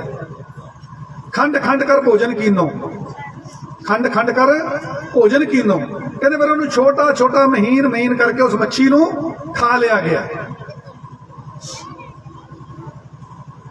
अगे कहते तो ना बिसरियो पानी, कहते फिर भी वो जिहड़ी मच्छी सी तो ना बिसरियो पानी, फिर भी उसने अपना जो समाज सी पानी सी उसनूं नहीं भुली, तो ना बिसरियो पानी। गुरदास महाराज फरमान करते फिर भी वो पानी नूं नहीं भुली, मच्छी खाण वाला पानी पी के उस मच्छी की इच्छा पूरी करता है। ये गुरदास महाराज का शब्द है गुरु ग्रंथ साहिब। कहते हुण तुहानूं की सिक्ख्या, सानूं की सिक्ख्या, कहते यह समाज की खातर इन्हों ने तुहानूं मन लिया, तुहानूं अपना धार्मिक मान लिया, तुसीं मेरा सत्कार कर रहे जे, स्टेज ते बिठाया, तुसीं सारे थल्ले बैठे जे, तुसीं सारे थल्ले बैठे जे, तो मैनूं इन्ना वड्डा मान दिता है, तो मेरा करैक्टर की होना चाहिए। गुरु जी कहते इन्हां दे प्रति, कहते जेकर समाज की खातर यह पोटा पोटा भी कट्टिया जाए तो आ रोम रोम विचों आवाज आनी चाहिए है कि मैं अपने समाज लई फिर भी कुर्बान होने लई तैयार। इहो जी लीडरशिप, इहो जिहा लीडर जदों साडे समाज विच भावें वो धार्मिक होवे, भावें वो समाजिक होवे, भावें वो राजनीतिक होवे, जदों इहो जिहे समाज दे विच गुरुदास महाराज जी फरमान करदे कि इहो जिहे लीडरां नूं तुसीं अगे लिआओगे, इहो जिहे लोकां नूं अगे लिआओगे तां समाज दा भला होएगा। जदों तुसीं इहो जिहे लीडरां दी, इहो जिहे महापुरखां दी, इहो जिहे संतां दी गल मन्नोगे, इहो जिहे प्रधानां दी गल मन्नोगे ते तुहाडा समाज दा कल्याण होएगा, बेगमपुरे वाले गल जाएगी। ये गुरुदास महाराज की बाणी। तो फिर सानू ये गुरुदास महाराज ने संघर्ष करने वास्ते, जुड़न वास्ते मधुमक्खियां, ये नहीं हो सकता। गुरु जी कहते मधुमक्खियां सारियां वफादार नहीं होंदियां। ये भी एक गल गुरुदास महाराज ने बाणी च कही है। कई बार लोग कह देंगे है कि जी वो इस तरह है, वो जी इस तरह कहता है। गुरुदास महाराज ने फैसला दिता है कि जिथे 15-16 मधुमक्खियां वफादार है, उन्होंने तो बाद एक नखट्टू मक्खी भी है, एक नखट्टू मक्खी भी है जिसने विरोध करना है। उन्हें काम ते नहीं जाना, उन्हें खाना घट है मगरों शहद ज्यादा खराब करना है। भाव के जिहड़ी नखट्टू मक्खी है उन्हें काम नहीं करना, चलता है नखट्टू मक्खी वांग करता है, ओदा बाईकाट नहीं कर देना, ओदे विरोध च नहीं जाना, आपोजिशन च नहीं जाना, उन्होंने भी प्यार नाल समझा के हौले हौले नाल जोड़ना है ते इकट्ठे होकर चलना है। ये गुरु जी की बाणी जिहड़ी है इस शब्द दे राहीं सानूं दसदी है। हुण संघर्ष मधुमक्खियां दा है, संघर्ष जिहड़ा मधुमक्खियां दा है। गुरु जी कहते छत्ता लग्गिया होया आ जिहड़ा साडे ते अत्याचार हो रहे ना, आ साडी कदी कोई धी नूं चुक लैंदा है, कदे साडी भैण नूं चुक लैंदा है, कदे साडे पग ला दिंदा है बजुर्ग दी। गुरु जी कहते मधुमक्खियां तो सीख लो, जुड़न की गल सीख लो, जुड़न की गल सीख लो। किवें? कहते एक डूमना लग्या होया, उत्ते जाके निकी जी कंकर मारो, निकी जी कंकर, जिहदे नाल मधुमक्खी मरनी तां की बेहोश भी ना होवे, बेहोश भी ना होवे। गुरु जी कहते वो मधुमक्खी दे छत्ते दे उत्ते बेहोश नहीं हुई, लेकिन राणी मक्खी ने अटैक किया। सारिया मधुमक्खियां ने हमलावर ते टुट पईयां, डंग मार मार के उन्हें मार दिंदियां। भावें हुण तुसीं कहोगे मधुमक्खियां कोल डंग है, हुण गुरुदास महाराज जी फरमान करते हैं भावें मधुमक्खियां नूं गुण शहद बनाउण दा परमात्मा ने दिता, भावें डंग दा परमात्मा ने दिता है। दोवां हालातां दे विच गुरुदास महाराज जी कहंदे हिम्मत कौन करदी है? हिम्मत करदी है मधुमक्खी। जेकर शहद बनाने लई जाती है मीलों मेल हिम्मत मधुमक्खी की, जे अटैक ते उड़दी है उत्ते हमला करदी है ते किहदी हिम्मत है? मधुमक्खी की। हुण गुरु जी कहते ये कल्याण ਤੁਹਾਡਾ ਹੋ ਸਕਦਾ ਹੈ। ਆ ਜਿਹੜਾ ਸਾਡੇ ਤੇ ਅਤਿਆਚਾਰ ਹੋ ਰਿਹਾ ਬੰਦ ਹੋ ਸਕਦਾ ਹੈ ਜੇ ਤੁਸੀਂ ਮਧੂ ਮੱਖੀਆਂ ਵਾਂਗ ਇਕੱਠੇ ਹੋ ਕੇ ਗਿਆਨਵਾਨ ਬਣ ਕੇ। ਕਿਧਰੇ ਵੀ ਅਟੈਕ ਹੁੰਦਾ ਹੈ, ਕਿਧਰੇ ਵੀ ਰਾਜਸਥਾਨ 'ਚ ਵੀ ਅਸੀਂ ਪੜ੍ਹਦੇ ਹਾਂ ਹੁੰਦਾ ਹੈ। ਫਰੀਦਾਬਾਦ ਦਿੱਲੀ ਦੇ ਨਾਲ ਹੈ। 3 ਸਾਲ ਪਹਿਲਾਂ ਉੱਥੇ ਇੱਕ ਪਿੰਡ ਹੈ, ਉਸ ਪਿੰਡ ਦੇ ਵਿੱਚ ਅਸੀਂ ਗਏ ਹਾਂ। ਇੱਕ ਪਿੰਡ ਦੇ ਵਿੱਚ ਜਿਸ ਨੂੰ ਅਨੁਸੂਚਿਤ ਜਾਤੀ ਕਿਹਾ ਜਾਂਦਾ ਸਰਪੰਚ ਬਣ ਗਿਆ ਔਰ ਉਸਨੇ ਮਧੂ ਮੱਖੀਆਂ ਦੇ ਗੁਣ ਦੇ ਮੁਤਾਬਕ ਬਹੁਤ ਮਿਹਨਤ ਕੀਤੀ। ਉਸਨੇ ਕਿਹਾ ਮੈਂ ਇਮਾਨਦਾਰੀ ਨਾਲ ਕੰਮ ਕਰਾਂਗਾ। ਗੁਰੂ ਰਵਿਦਾਸ ਦਾ ਸ਼ਿਸ਼ ਸੀ ਤੇ ਕੀ ਹੋਇਆ, ਗੁਰੂ ਪਿਆਰੀ ਸਾਧ ਸੰਗਤ ਜੀ, ਉਸਨੂੰ ਰਾਸ਼ਟਰਪਤੀ ਅਵਾਰਡ ਮਿਲ ਗਿਆ ਬੈਸਟ ਸਰਪੰਚ ਦਾ। ਇਹ ਸਰਪੰਚ ਜਿਹੜਾ ਇਹਨੇ ਸਭ ਤੋਂ ਵਧੀਆ ਕੰਮ ਕੀਤਾ, ਇਹਨੂੰ ਰਾਸ਼ਟਰਪਤੀ ਨੇ ਅਵਾਰਡ ਦੇਤਾ, ਇਨਾਮ ਦੇਤਾ। ਪਿੰਡ ਵਾਲੇ ਦੂਜੇ ਲੋਕਾਂ ਨੇ ਇਸ ਦਾ ਬਾਈਕਾਟ ਕਰਤਾ, ਜਿਹੜੇ ਜਰਨਲ ਸੀ। ਇੱਥੋਂ ਤੱਕ ਗੱਲ ਆ ਗਈ ਕਿ ਪਿੰਡ ਦੇ ਵਿੱਚ ਸਾਡੇ ਸਮਾਜ ਨੂੰ ਰਹਿਣਾ ਦੂਬਰ ਕਰ ਦਿੱਤਾ, ਪਿੰਡ ਦੇ ਵਿੱਚ ਰਹਿਣਾ ਦੂਬਰ ਕਰਤਾ। ਤੇ ਸਾਡੀ ਇੱਕ ਬੱਚੀ 2.5 ਸਾਲ ਦੀ ਤੇ ਇੱਕ ਲੜਕਾ ਸਾਲ ਕੁ ਦਾ, ਜਿਹੜਾ ਪਰਿਵਾਰ ਇੱਕ ਰਹਿੰਦਾ ਸੀ, ਅੱਗ ਲਾਤੀ ਕਮਰੇ ਨੂੰ, ਸਾੜ ਦਿੱਤਾ। ਸ਼ਾਇਦ ਤੁਸੀਂ ਪੜ੍ਹਿਆ ਹੋਏਗਾ, ਉਹ ਸਾੜ ਹੀ ਦਿੱਤਾ ਉਹਨਾਂ ਨੇ। ਤੇ ਅਸੀਂ ਜਾ ਕੇ ਉੱਥੇ ਪਤਾ ਲੈਣ ਗਏ, ਬਾਂਹ ਜਿਹੜੀ ਹੈ ਉਹ 70% ਝੁਲਸੀ ਹੋਈ ਸੀ, ਪਿਓ ਅੱਗ ਬੁਝਾਉਂਦਾ ਹੋਇਆ 10% 20% ਸੜ ਗਿਆ। ਤੇ ਉੱਥੇ ਜਿਹੜਾ ਕਮਿਸ਼ਨ ਆਇਆ ਸੀ, ਉਹਨਾਂ ਨੇ ਫੈਸਲਾ ਦਿੱਤਾ ਕਿ ਆਗ ਜੋ ਹੈ ਅੰਦਰ ਸੇ ਲੱਗੀ ਹੈ, ਆਗ ਅੰਦਰ ਸੇ ਲੱਗੀ ਹੈ, ਜਦੋਂ ਕਿ ਦਰਵਾਜ਼ੇ ਤੇ ਬਾਰੀ ਦੇ ਵਿੱਚ ਦੀ ਪੈਟਰੋਲ ਬਾਹਰ ਦੀ ਸੁੱਟ ਕੇ ਅੱਗ ਲਾਈ ਗਈ ਸੀ। ਇਹ ਕਦੋਂ ਹੁੰਦਾ ਹੈ? ਗੁਰਦਾਸ ਮਹਾਰਾਜ ਕਹਿੰਦੇ ਤੁਸੀਂ ਕੀ ਕਰਦੇ ਹੋ ਜਦੋਂ ਕਿਸੇ ਤੇ ਅਟੈਕ ਹੋ ਰਿਹਾ ਹੈ? ਤੁਸੀਂ ਕਹਿੰਦੇ ਜੇ ਪਿੰਡ ਦੇ ਵਿੱਚ ਇਹ ਮੇਰਾ ਥੋੜਾ ਹੋ ਰਿਹਾ ਹੈ ਤਾਂ ਨੱਥਾ ਸਿੰਘ ਹੈ ਜਾਂ ਨੱਥੂ ਰਾਮ ਹੈ ਜਾਂ ਉਹਦਾ ਪਿਓ ਹੈ, ਉਹਦੀ ਕੁੜੀ ਹੈ। ਦੂਜੇ ਪਿੰਡ ਵਾਲੇ ਕਹਿ ਦਿੰਦੇ ਸਾਡੇ ਪਿੰਡ ਦਾ ਮਸਲਾ ਨਹੀਂ, ਉਹ ਆਪੇ ਨਿਬੇੜਨ। ਜ਼ਿਲ੍ਹੇ ਵਾਲੇ ਕਹਿੰਦੇ ਦੂਜੇ ਜ਼ਿਲ੍ਹੇ ਦਾ, ਅਸੀਂ ਕੀ ਲੈਣਾ ਹੈ? ਤੇ ਸੂਬੇ ਦੀ ਤਾਂ ਆਪਾਂ ਨੂੰ ਪਤਾ ਹੀ ਨਹੀਂ ਹੁੰਦਾ ਵੀ ਦੂਜੇ ਸੂਬੇ 'ਚ ਕੀ ਹੋ ਰਿਹਾ ਹੈ। ਤੇ ਗੁਰੂ ਜੀ ਕਹਿੰਦੇ ਜਿਸ ਦਿਨ ਤੁਸੀਂ ਮਧੂ ਮੱਖੀਆਂ ਵਾਂਗ ਸਾਰੇ ਇਕੱਠੇ ਹੋ ਕੇ ਜਦੋਂ ਕੋਈ ਇਸ ਤਰ੍ਹਾਂ ਦਾ ਹੁੰਦਾ ਹੈ, ਇੱਕ ਵਾਰ ਸੜਕਾਂ ਤੇ ਆ ਜਾਓਗੇ, ਮਾਰਨ ਮਰਾਉਣ ਦੀ ਲੋੜ ਨਹੀਂ। ਇੱਕ ਵਾਰ ਤੁਸੀਂ ਇਹ ਦੱਸ ਦਿਓਗੇ ਕਿ ਇਹ ਹੋਇਆ ਤੇ ਅਸੀਂ ਖਤਮ ਕਰ ਦਿਆਂਗੇ ਇਸ ਬੰਦੇ ਨੂੰ। ਕਹਿੰਦੇ ਖਤਮ ਕਰਨ ਦੀ ਲੋੜ ਹੀ ਨਹੀਂ ਪਏਗੀ, ਉਹ ਪਹਿਲਾਂ ਹੀ ਤੋਬਾ ਕਰ ਦੇਗਾ। ਤੇ ਤੁਸੀਂ ਇੱਕ ਧਿਆਨ ਰੱਖਣਾ, ਗੁਰੂ ਜੀ ਕਹਿੰਦੇ ਮਧੂ ਮੱਖੀ ਦਾ, ਜਦੋਂ ਭੀੜ ਇਕੱਠੀ ਹੋ ਗਈ ਤੇ ਜੇ ਉਹ ਆ ਕੇ ਤੋਬਾ ਕਰਦਾ ਹੈ ਮਧੂ ਮੱਖੀਆਂ ਵਾਂਗ ਤੋਬਾ ਕਿਵੇਂ ਹੁੰਦੀ ਹੈ? ਉਹਨੇ ਅਟੈਕ ਤਾਂ ਕਰ ਦਿੱਤਾ, ਲੇਕਿਨ ਆ ਕੇ ਫਿਰ ਲੰਮਾ ਪੈ ਗਿਆ ਜ਼ਮੀਨ ਤੇ, ਸਰੈਂਡਰ ਕਰ ਦਿੰਦਾ ਬੰਦਾ, ਤੇ ਫਿਰ ਮਧੂ ਮੱਖੀਆਂ ਉਹਨੂੰ ਮਾਫ ਕਰ ਦਿੰਦੀ। ਆਪਾਂ ਕਹਿੰਦੇ ਲੰਮੇ ਪੈ ਗਏ ਜੀ, ਅਸੀਂ ਮਾਫ ਹੀ ਦੇ ਦਿਓ। ਕਹਿੰਦੇ ਜੇ ਹਮਲਾ ਕਰਨ ਵਾਲਾ ਤੁਹਾਨੂੰ ਆ ਕੇ ਤੋਬਾ ਕਰ ਦਿੰਦਾ, ਅੱਗੇ ਤੋਂ ਨਹੀਂ ਕਰਦਾ, ਤੇ ਭੀੜ ਦੇ ਵਿੱਚ ਤੁਸੀਂ ਜੋਸ਼ ਦੇ ਵਿੱਚ ਹੋਸ਼ ਕੰਮ ਲਓ ਤੇ ਉਹਨੂੰ ਮਾਫ ਕਰ ਦਿਓ। ਤੇ ਅਸੀਂ ਜਦੋਂ ਇੱਕ ਵਾਰ ਸੜਕ ਤੇ ਆ ਜਾਂਦੇ ਆ ਤੇ ਜਦੋਂ ਸਾਰੇ ਇਕੱਠੇ ਹੋ ਜਾਂਦੇ ਆ, ਮਸਲਾ ਰਾਜਸਥਾਨ ਦਾ ਨਾ ਹੋਵੇ, ਮਸਲਾ ਪੰਜਾਬ ਦਾ ਨਾ ਹੋਵੇ, ਮਸਲਾ ਹਰਿਆਣੇ ਦਾ ਨਾ ਹੋਵੇ, ਮਸਲਾ ਸੂਬੇ ਦਾ ਨਾ ਹੋਵੇ, ਮਸਲਾ ਸਾਡਾ ਗੁਰਦਾਸ ਮਹਾਰਾਜ ਦਾ, ਭਗਵਾਨ ਵਾਲਮੀਕ ਦਾ, ਗੁਰੂ ਕਬੀਰ ਦਾ, ਗੁਰੂ ਨਾਮਦੇਵ ਜੀ ਦਾ, ਸਾਰੀ ਸੰਗਤ ਇਕੱਠੀ ਹੋ ਕੇ ਇੱਕ ਵਾਰ ਸੜਕ ਤੇ ਆ ਜਾਵੇ ਵੀ ਅਸੀਂ ਹੁਣ ਇਹਦੇ ਖਿਲਾਫ ਹਾਂ, ਅਸੀਂ ਇਹਨੂੰ ਛੱਡਣਾ ਨਹੀਂ।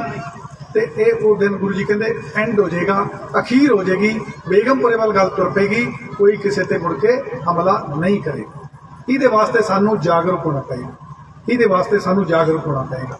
ਹੁਣ ਅਸੀਂ ਤੁਹਾਡੇ ਕੋਲ ਆਏ ਹਾਂ, ਤੁਸੀਂ ਸਾਡਾ ਮਾਣ ਕੀਤਾ, ਅਸੀਂ ਤੁਹਾਨੂੰ 1-2 ਬੇਨਤੀਆਂ ਕਰਨੀਆਂ ਜਿਹੜੀਆਂ ਤੁਸੀਂ ਮੰਨਣੀਆਂ, ਜਿਹਦੇ ਨਾਲ ਆਪਾਂ ਇਸ ਪਾਸੇ ਨੂੰ ਤੁਰ ਸਕਦੇ ਹਾਂ। ਆਪਾਂ ਨਾਮਦਾਨ ਦੀ ਗੱਲ ਕਰਦੇ ਹਾਂ, ਜਿਹੜੀ ਆਪਾਂ ਸੱਚਖੰਡ ਦੀ ਗੱਲ ਕਰਦੇ ਹਾਂ, ਉਹ ਆਪਣੀ ਇਸ ਤਰ੍ਹਾਂ ਹੈ ਜਿਸ ਤਰ੍ਹਾਂ ਪ੍ਰਾਇਮਰੀ ਸਕੂਲ ਪਾਸ ਕਰਨਾ ਬਹੁਤ ਜ਼ਰੂਰੀ ਹੈ, ਪ੍ਰਾਇਮਰੀ ਤੋਂ ਬਾਅਦ 8ਵੀਂ ਪਾਸ ਕਰਨੀ ਬਹੁਤ ਜ਼ਰੂਰੀ ਹੈ, ਮੈਟ੍ਰਿਕ ਕਰਨੀ ਬਹੁਤ ਜ਼ਰੂਰੀ ਹੈ, ਫਿਰ ਗ੍ਰੈਜੂਏਟ ਦੇ ਵਿੱਚ ਜਾ ਕੇ ਅਸੀਂ ਐਲੀਜੀਬਲ ਹੁੰਦੇ ਆ ਕਿਸੇ IAS IPS ਕੰਪੀਟੀਸ਼ਨ ਦੇ ਵਿੱਚ। ਇਸੇ ਤਰ੍ਹਾਂ ਜੇ ਅਸੀਂ ਸਵਰਗ ਵਿੱਚ ਜਾਣਾ ਚਾਹੁੰਦੇ ਆ ਤੇ ਪਹਿਲਾਂ ਸਾਨੂੰ ਇਸ ਧਰਤੀ ਤੇ ਸਵਰਗ ਬਣਾਉਣਾ ਬਹੁਤ ਜ਼ਰੂਰੀ ਹੈ।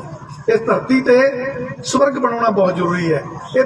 ਸਵਰਗ ਬਣਾਉਣ ਵਾਸਤੇ ਸਾਡੇ ਰਹਿਬਰਾਂ ਨੇ, ਪਾਣੀ ਪੀ ਲਵਾਂ 1 ਮਿੰਟ।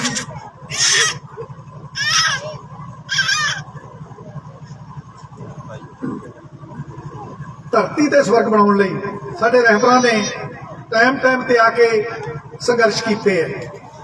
ਪੰਜਾਬ ਦੇ ਵਿੱਚ, ਪੰਜਾਬ ਰਿਆਸਤ ਸੀ, 1900 ਦੇ ਵਿੱਚ ਇੱਕ ਐਕਟ ਬਣ ਗਿਆ ਅਗਾਜ਼ੀ ਐਕਟ। ਉਸ ਅਗਾਜ਼ੀ ਐਕਟ ਦੇ ਵਿੱਚ ਇਹ ਪਾਸ ਕਰ ਦਿੱਤਾ ਕਿ ਸ਼ੂਦਰ ਜਿਤਨੀਆਂ ਵੀ ਜਾਤਾਂ ਦੇ ਵਿੱਚ ਵੰਡਿਆ ਹੋਇਆ ਹੈ, ਇਹ ਸ਼ੂਦਰ ਜੋ ਹੈ ਇਹ ਆਪਣੇ ਨਾਂ ਤੇ ਆਪਣਾ ਘਰ ਦੀ ਜਗ੍ਹਾ ਨਹੀਂ ਨਾ ਕਰਾ ਸਕਦਾ। ਆ ਜ਼ਮੀਨਾਂ ਜਾਇਦਾਦਾਂ ਤਾਂ ਬਹੁਤ ਵੱਡੀ ਗੱਲ ਹੈ, ਤੇ ਅਸੀਂ ਘਰੋਂ ਬੇਘਰ ਹੋ ਗਏ, ਸਾਡਾ ਕੋਈ ਆਪਣੇ ਨਾਂ ਨਹੀਂ ਸੀ ਹੁੰਦਾ। ਸੰਘਰਸ਼ ਚੱਲਦਾ ਰਿਹਾ। 1926 ਦੇ ਵਿੱਚ 11-12 ਜੂਨ ਨੂੰ ਇੱਕ ਬਾਊ ਮੰਗੂ ਰਾਮ ਮੋਗੋਵਾਲੀਆ ਜੀ, ਇਹ ਫੋਟੋ ਲੱਗੀ ਹੋਈ ਹੈ, ਇਹ ਬਾਊ ਮੰਗੂ ਰਾਮ ਮੋਗੋਵਾਲੀਆ ਜੀ ਉਹ ਵਿਅਕਤੀ ਹੈ, ਉਹ ਲੀਡਰ ਹੈ ਜਿਸ ਨੇ 11-12 ਜੂਨ 1926 ਨੂੰ ਮਾਲਪੁਰ ਦੇ ਕੋਲ ਹਲਕਾ ਹੈ ਮੋਗੋਵਾਲ, ਉੱਥੇ ਇੱਕ ਵੱਡੀ ਕਾਨਫਰੰਸ ਰੱਖੀ ਤੇ ਉਸ ਦੇ ਵਿੱਚ ਉਸਨੇ ਕੁਝ ਗੱਲਾਂ ਪਾਸ ਕੀਤੀਆਂ ਸਾਡੇ ਸਮਾਜ ਵਾਸਤੇ, ਜਿਹਦੇ 'ਚ ਇੱਕ ਗੱਲ ਸੀ, ਉਹ ਸੀ ਜਾਤ ਪਾਤ ਨੂੰ ਖਤਮ ਕਰਨਾ। ਜਿੰਨੀਆਂ ਜਾਤਾਂ ਪੰਜਾਬ ਦੇ ਵਿੱਚ ਸ਼ੂਦਰ ਕਹੀਆਂ ਜਾਂਦੀਆਂ ਸੀ, ਉਹਨਾਂ ਨੂੰ ਕਹਿਣ ਲੱਗੇ ਅੱਜ ਤੋਂ ਆਪਾਂ ਸਾਰੇ ਇੱਕੋ ਹੀ ਜਾਤ, ਆਪਾਂ ਆਦੀਵਾਸੀ ਆ, ਇੱਥੋਂ ਦੇ ਮੂਲ ਨਿਵਾਸੀ ਆ, ਸਾਡੀ ਜਾਤ ਇੱਕੋ ਹੀ ਆਦ ਧਰਮੀ, ਇੱਕੋ ਹੀ ਜਾਤ ਹੈ ਸਾਡੀ ਆਦ ਧਰਮੀ, ਅਸੀਂ ਸਾਰੇ ਆਦ ਧਰਮੀ ਆ। ਹੁਣ ਇੱਥੇ ਬਹੁਤ ਵੱਖਰੀਆਂ ਜਾਤਾਂ ਆਪਾਂ ਇੱਕ ਦੂਜੇ ਨੂੰ ਬੁਲਾਉਂਦੇ ਆ, ਤੇ ਉਹਨਾਂ ਨੇ ਫੈਸਲਾ ਕਰ ਲਿਆ ਆਪਾਂ ਇੱਕੋ ਹੀ ਜਾਤ ਹੈ, ਸਾਡੀ ਜਾਤ ਕੀ ਆਦ ਧਰਮੀ, ਸਾਡਾ ਧਰਮ ਕੀ ਆ ਆਦ ਧਰਮ, ਕਿਉਂਕਿ ਸਾਡੇ ਨਾਲ ਉਦੋਂ ਬੜਾ ਵਿਤਕਰਾ ਹੁੰਦਾ ਸੀ। ਉਹਨਾਂ ਬਜ਼ੁਰਗਾਂ ਨੇ ਫੈਸਲਾ ਕਰ ਦਿੱਤਾ। ਫਿਰ ਉਹਨਾਂ ਨੇ ਇੱਕ ਜਕਾਰਾ ਆਪਾਂ ਬੋਲ ਰਹੇ ਨਾ, ਬੋਲੇ ਸੋ ਨਿਰਭੈ ਸਤਿਗੁਰੂ ਰਵਿਦਾਸ ਮਹਾਰਾਜ ਕੀ ਜੈ। ਆਪਾਂ ਸੋਚਦੇ ਕਿਸੇ ਮਹਾਂਪੁਰਖ ਨੇ ਦਿੱਤਾ ਹੋਏਗਾ, ਕਿਸੇ ਸੰਤ ਨੇ ਦਿੱਤਾ ਹੋਏਗਾ, ਨਹੀਂ, ਇਹ 11-12 ਜੂਨ ਨੂੰ ਬਾਊ ਮੰਗੂ ਰਾਮ ਮੋਗੋਵਾਲੀਆ ਜੀ ਨੇ ਆ ਜਿਹੜੇ ਪੈਂਟ ਕਮੀਜ਼ ਪਾਉਂਦੇ ਆ, ਜਿਹੜੇ ਇਹ ਆਮ ਪੜ੍ਹੇ ਲਿਖੇ ਬੁੱਧੀਜੀਵੀ ਹੈ, ਇਹਨਾਂ ਨੇ ਫੈਸਲਾ ਕੀਤਾ ਕਿ ਸਾਡਾ ਇੱਕ ਜਿਹੜਾ ਜਕਾਰਾ ਹੈ ਉਹ ਬੋਲੇ ਸੋ ਨਿਰਭੈ ਸਤਿਗੁਰੂ ਰਵਿਦਾਸ ਮਹਾਰਾਜ ਕੀ ਜੈ, ਬੋਲੇ ਸੋ ਨਿਰਭੈ ਭਗਵਾਨ ਵਾਲਮੀਕ ਮਹਾਰਾਜ ਕੀ ਜੈ ਹੋਵੇਗਾ। ਇਹ ਜਕਾਰਾ ਦਿੱਤਾ ਔਰ ਉਸ ਜਕਾਰੇ ਤੋਂ ਉਪਰੰਤ ਬੁਲਾਉਣ ਦਾ ਸੰਬੋਧਨ ਜੈ ਗੁਰਦੇਵ ਧੰਨ ਗੁਰਦੇਵ ਹੋਏਗਾ। ਔਰ ਸਾਡਾ ਨਿਸ਼ਾਨ ਸਾਹਿਬ ਜਿੱਥੇ ਜਿੱਥੇ ਚੜਿਆ ਜਾਂ ਅੱਗੋਂ ਚੜੇਗਾ ਉਹ ਸੋਹੰਗ ਹੋਏਗਾ।